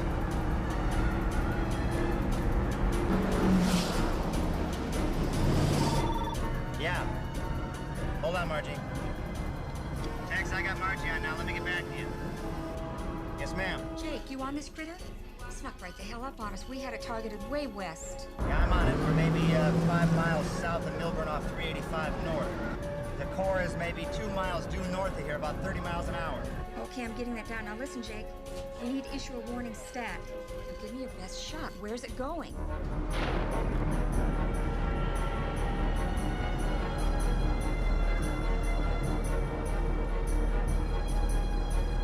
It's gonna be a right turner. East. Okay, east. Margie, but it's unstable. You've got to get confirmation from north of Milburn ASAP, okay?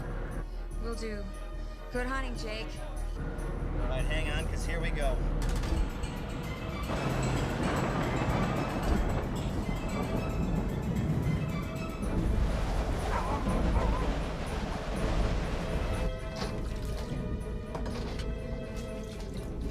Wow, it's really picking up out there.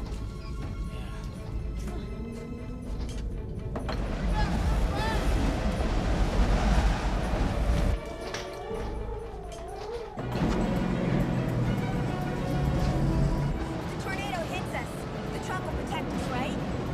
coming, we bail out and head for a drainage ditch. And if we don't see it coming? Get religion in a hurry.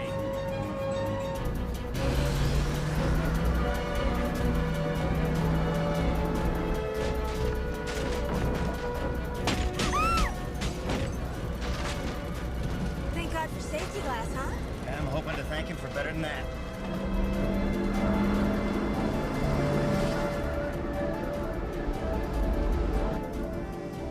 Tex, I'm heading up towards Roseville. Copy.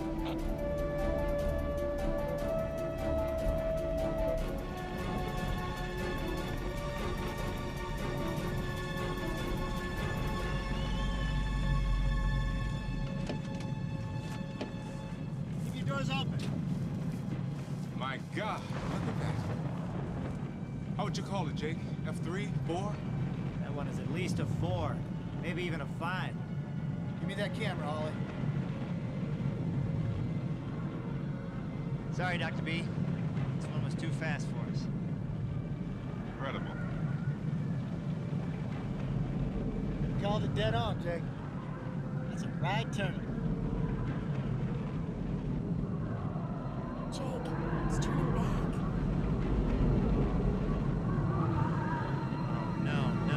No. It's headed straight for Roseville.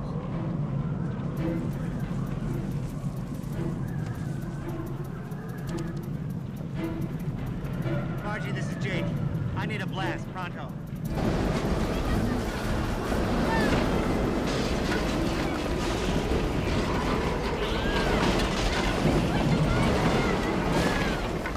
Marty, look at this. It's really blowing.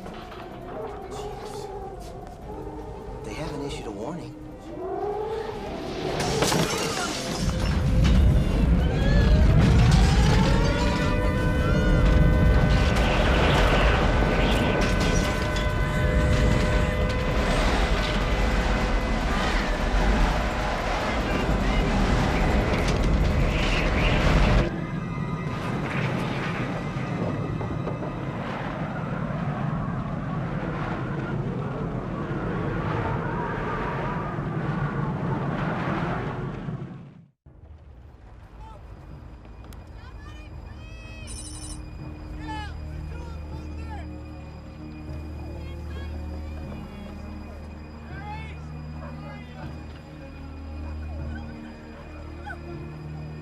I found her!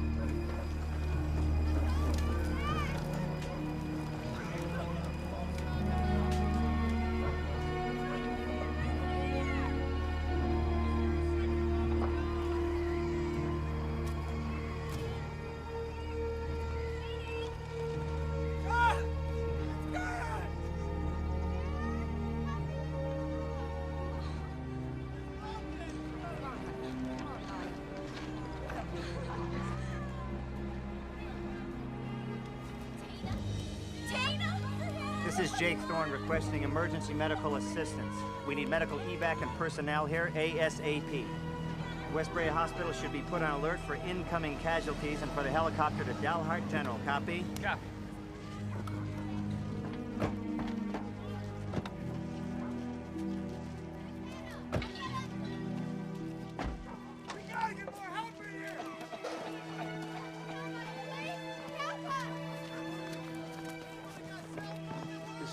Try not to move your arm, okay?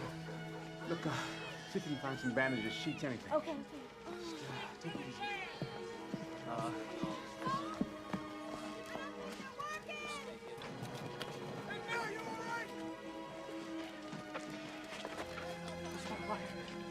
See my wife?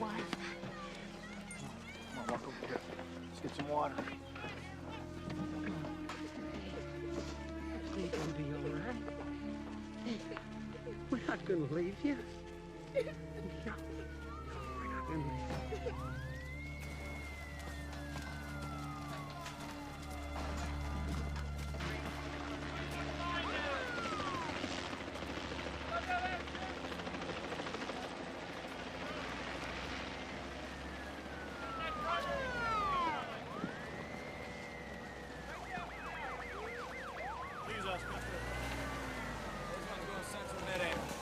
And you were in your kitchen when the twister struck.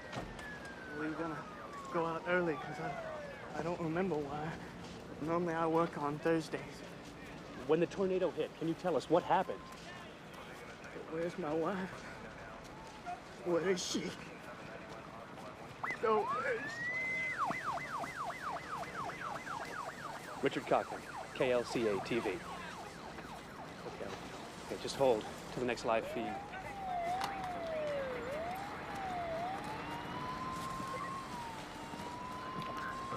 Richie, what the hell are you doing here with that camera?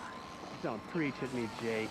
Not now. That man's wife could be dead. This is my job. I get an assignment. I do it. That's all. Oh, I see. Right or wrong, it doesn't matter, does it? This is news. This is what the public wants. Yeah, and you're only too happy to oblige. Well, you can rot in this jerkwater town for all I care, but I'm going places. For your information, the network called for a satellite pickup. Hell, maybe a few tornado chasers did your job a little bit better, I wouldn't be doing this at all. You haven't changed one little bit since high school. You got all that right, Haas. I'm still a finisher, and you are still a loser. Better fix your hair for the cameras, Richie. It's a little messed up.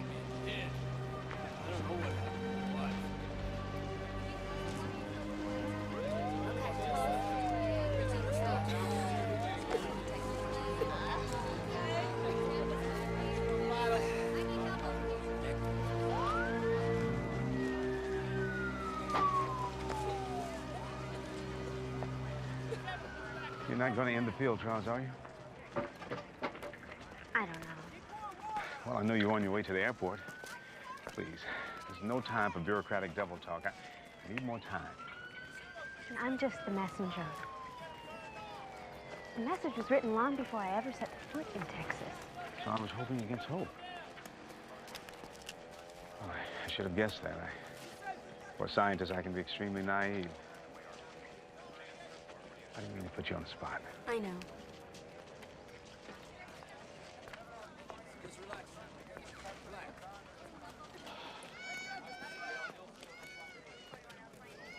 You see it on TV, but you don't see it at all. Once you see it firsthand, you never see it in any other way. How old were you the first time? I was playing in the parlor with my sis when I heard the roar. Of course, being a boy, I had to get me a closer look, so I'm out in the backyard. And then all of a sudden, I can't move a muscle.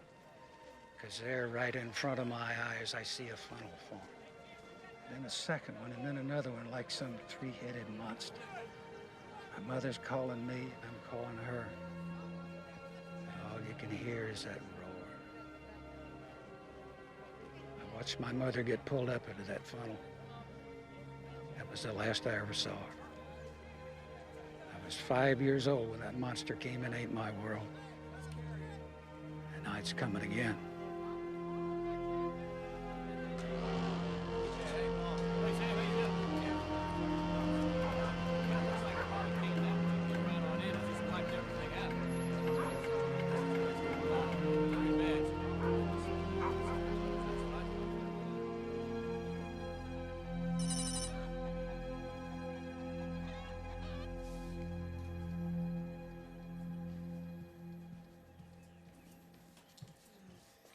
Hours left. That rooster's falling down on the job. Jake. If those people had any warning at all, even 10 minutes. They had a siren. I saw it. Can't blame yourself. I called it wrong, Sam. I called it east. How could you know it was going to turn? I mean, all anybody's been telling me since I got here is how unpredictable they are. You're not God. You did the best you could. I mean, what the hell good is all this machinery and manpower if we just keep getting tricked every time? Why even bother? Do you really mean that?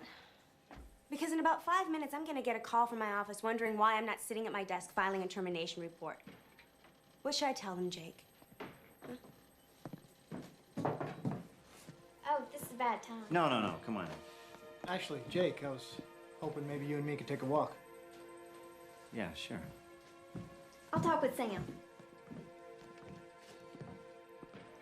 Big day yesterday. I can't do it anymore, Jay. I can't chase. I didn't know. I didn't know what it'd be like. I mean, really, in real life. I saw those people, and suddenly it seemed like I've been chasing my own tail, going in circles. I asked Maddie to marry me. Hey, Tex, that's great. Well, then it's just as well, you know? I mean, being a chaser, that's no work for a family man anyway. All right. It just came right out of the blue. He just showed up at my house and woke all of us up and asked me to set the date. I mean, he wanted to do it tomorrow. Well, I told him I needed more time because I got to get a dress and all. So we decided we're going to do it in 2 weeks. Oh, that's wonderful. Congratulations. I would really like it if you could be here for the wedding. Can you come? Oh, that's very kind, Maddie, but I might have to go back to Washington on short notice. Oh, I know. Oh. I just wanted you to know that you were wanted. Hey, there she is. I just heard. Congratulations. Thank you. Oh. Bye-bye. Bye. Love blooms in the panhandle. Tex is quitting. I guess as much. What about you? You quitting too?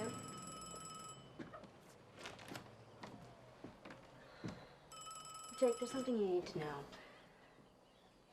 The anti-environmental lobby wants to pull the plug on any project that even acknowledges global warming.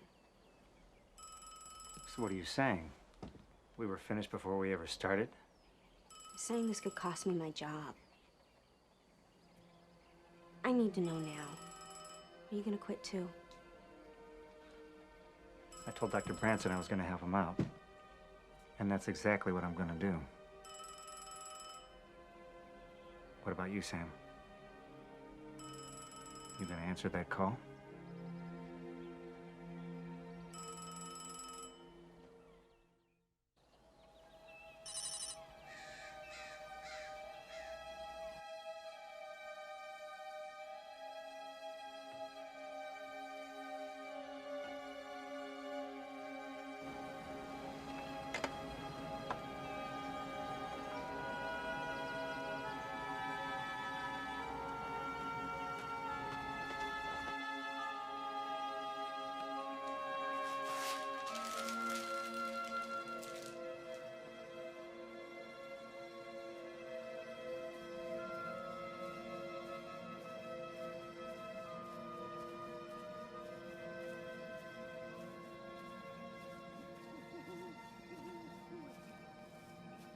Imagining what the Allow's gonna look like? Oh, could be. You're no more a farmer than you are a chaser. That's Ephraim's life. He took me in, Sam. I owe him. Don't wait too long, Jake. You might end up being the person you never wanted to be. You mean like the Terminator? Yeah.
Evening. Oh, I was just gonna get a drink of water. Excuse me. Could you use something just a tad stronger? Come on in, sit yourself down. Nightmare. Yeah. Yeah, you won't tell Jacob about this, will you? You know, he's a little old lady about my drinking, and my doctor ain't much better. I promise. Yeah, I used to have them all the time. Real fire and brimstone beauties. Never seen a dead body before. Here's hoping you never see one again. Hey, you play checkers? Ah, of course you do. Let's finish the game that Jacob and me started. Come on, relax you. Your move. Mm-hmm.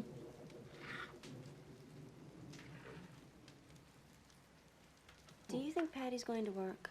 Well, I've never known a machine that can beat a tornado. Nuts and bolts and computer chips, all that man-made stuff. I wish Doc well. I sincerely do. But I just don't think that machine of his will do it. The only thing that'll beat a tornado is flesh and blood. The office called today. They want me to kill the program. And? I didn't take the call. Well, I tell you, you have a great heart, Sugar, but you are a lousy checker player.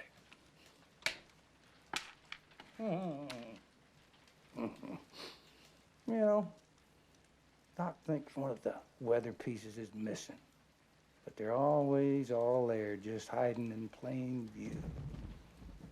It's a question of what you make of 'em. Another one?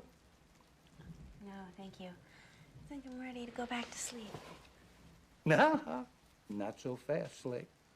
First, king me. Good night. Good night.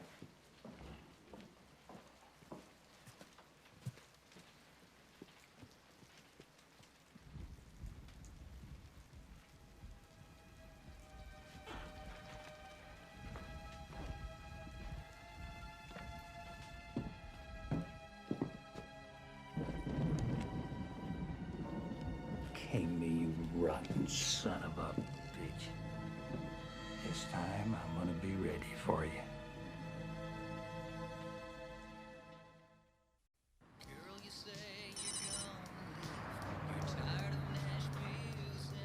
Just on the air, right? Good there. How about them Rangers, huh? So I sold all my IBM stock. There's no way we're going to get into online services. We interrupt our regular programming to inform you that the National Weather Service has issued a tornado watch for the following counties. Well, Andy, till Potter, they upgrade to a Armstrong, Warren, I don't even Randall, stop cutting. and more.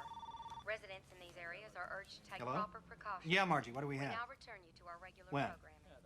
All right, I'll be right there. George, stop cutting. How's your wife?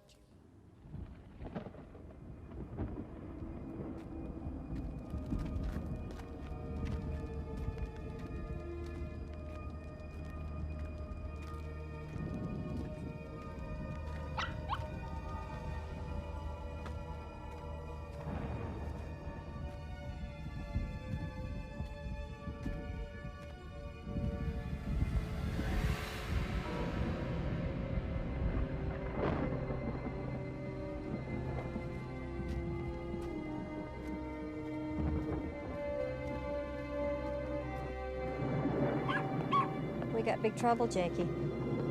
Rudy can smell it. Hey, Zena, easy, easy, easy. Okay, now, what does your barometer say? Uh-huh. All right, thanks. Keep us posted. I don't get it. We got these satellite images straight from the National Weather Service first thing this morning. Yet someone repositioned this flag in the exact same place last night. You see this line?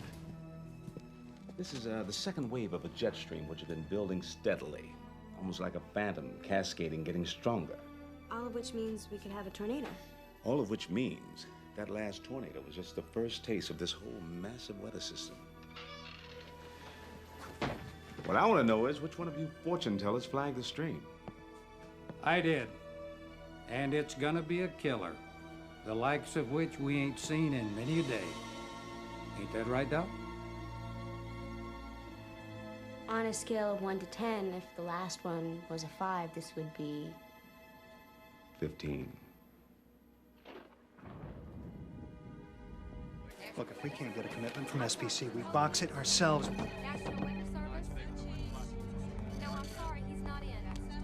Take a look. Oh, my. Lord have mercy.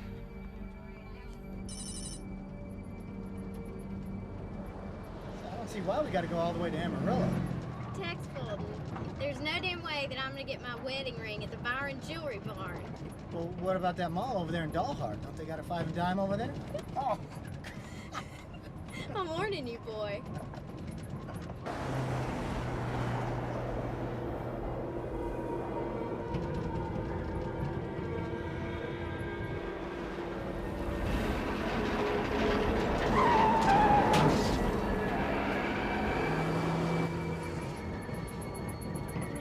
Sudden urgency, Mom and Dad. Monkey, too. Do you mind? As long as it's for you, darling, I don't mind a thing.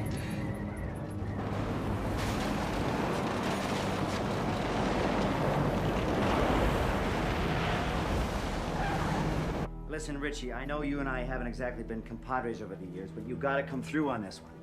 Now, the SPC says the storm is south of Amarillo and heading east. But if you look at the north end of the storm, you'll see that it's starting to leave the line.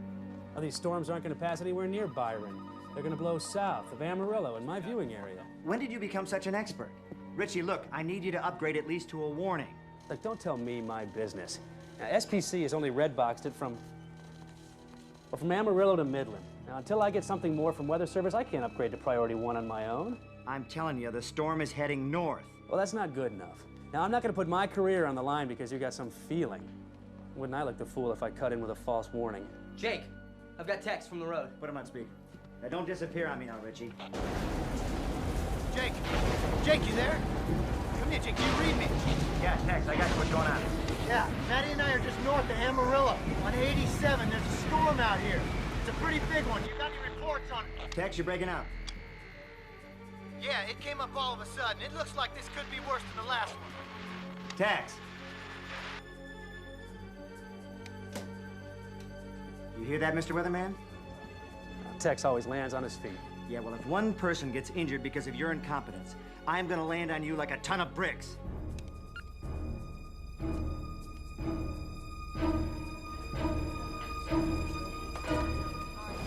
It's almost on us. Get that belt on. We gotta get out of the truck, find a tip. Hold on, Maddie!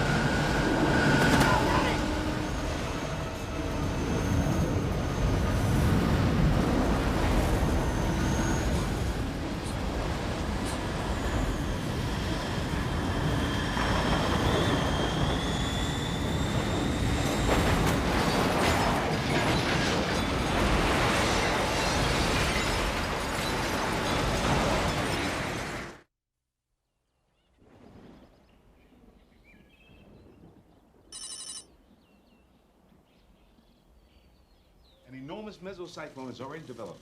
We have reports that a few twisters have touched down. Most likely, we're looking at F5s. 300 miles an hour, easy. So, when do we start chasing? Sam, we don't have to chase anything. The storm is headed straight for us.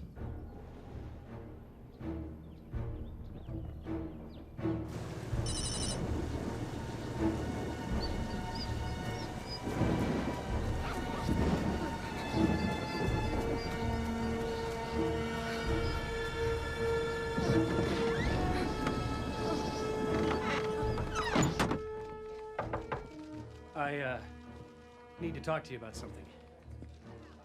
You're wondering about the network reaction to your satellite feed. Did they like it? Like it. Nuts. I don't know how we're gonna hang on to you here. I am gonna frame this. Listen, while we're on the subject of tornadoes, I think we might have a big one on the way down. Now, I'd like to go on air with a warning. Did we get something from NWS? Nothing official. Don't worry about it, it'll blow over. You're probably right. I'm just wound a little tight is all. Sorry to bother you.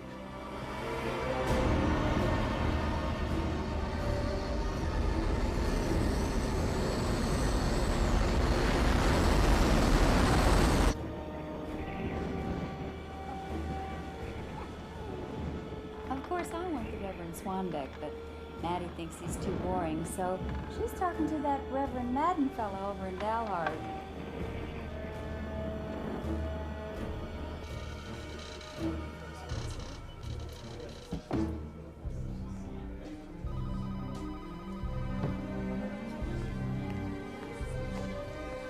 I need an emergency cut-in. Now.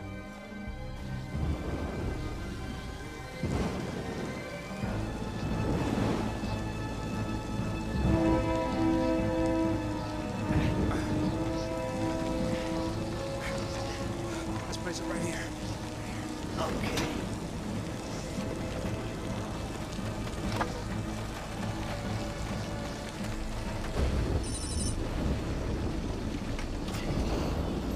Monkey, come on!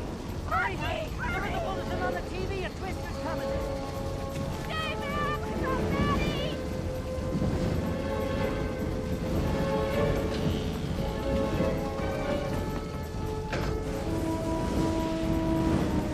The wind is out of the south-southeast. Good, good. This is the best place for it. Now, once I set the firing mechanism, there's a 10-second delay. Okay, stand back.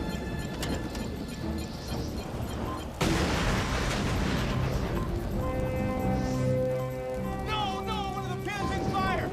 Let's all four planted it won't hold. I don't know, I gotta check the firing mechanism. Dr. B, we're running out of time. Yeah, no, look, I need a driving pin and a toolbox from the shed. I got him! Folks, we have got to get moving. Now! Hey! Sam, let's go! Come on! Dr. B! Hey! I can't! I have to fix a leg!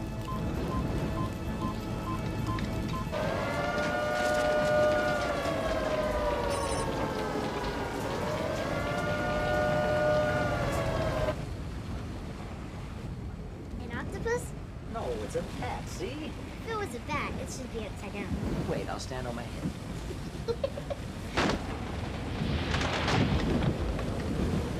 All right, honey, what's this?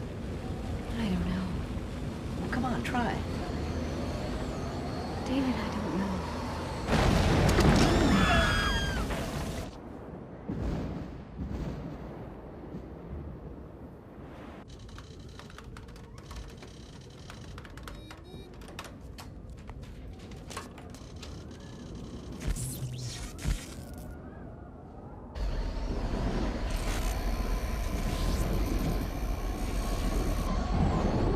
I'm going to have to set it manually. I don't know if there's enough time. You can do it!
inside.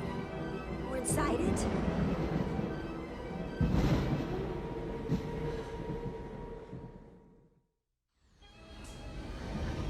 It's all around us.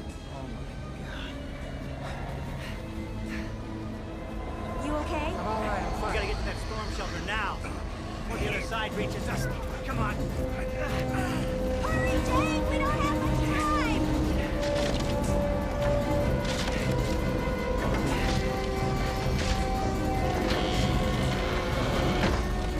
It's not gonna hold! Okay, come on, take a shot! Come on, Grandpa! Please, Grandpa! Now! Come on! I gotta set the lane!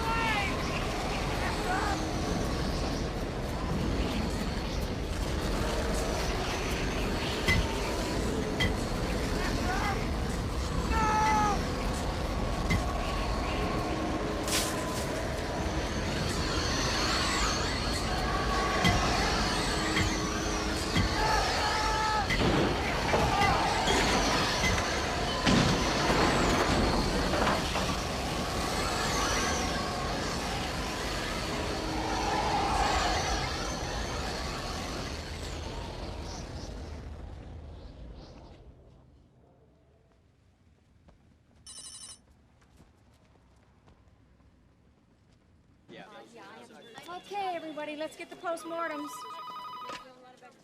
NWS. Oldham County reporting. NWS. Farmer County, go ahead. What's the story?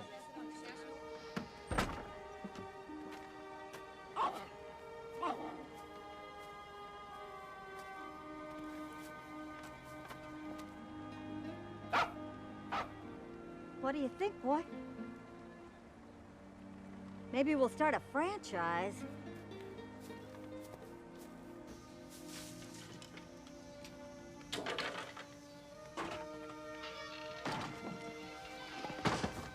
Why haven't we heard from them? I'm sure they're fine. We did all right. No real damage.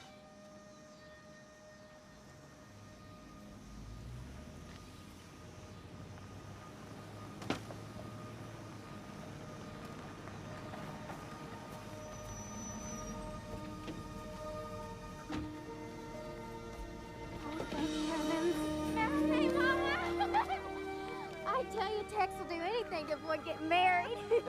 Hey, monkey. You okay, sis? Oh, I tell you, it's gonna take more than a little old bump on the head to make me miss our wedding day.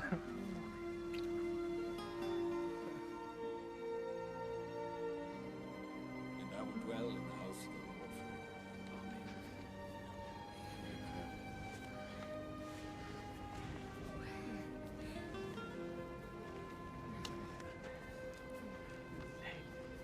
If there's anything that I can do, You came through just fine, Richie. I'm just following your lead.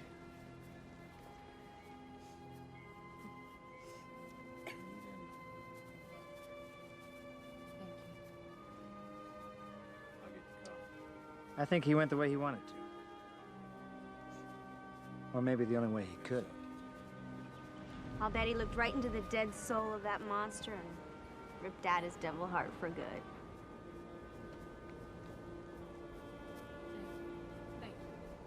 Patty never could have survived that storm without you.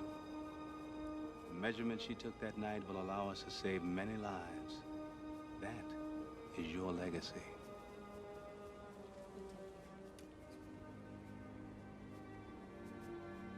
Jake, I don't know if this is the right time to bring it up, but I have a departmental fellowship that's yours for the asking. Do think about it, won't you? I'll do that, Doc.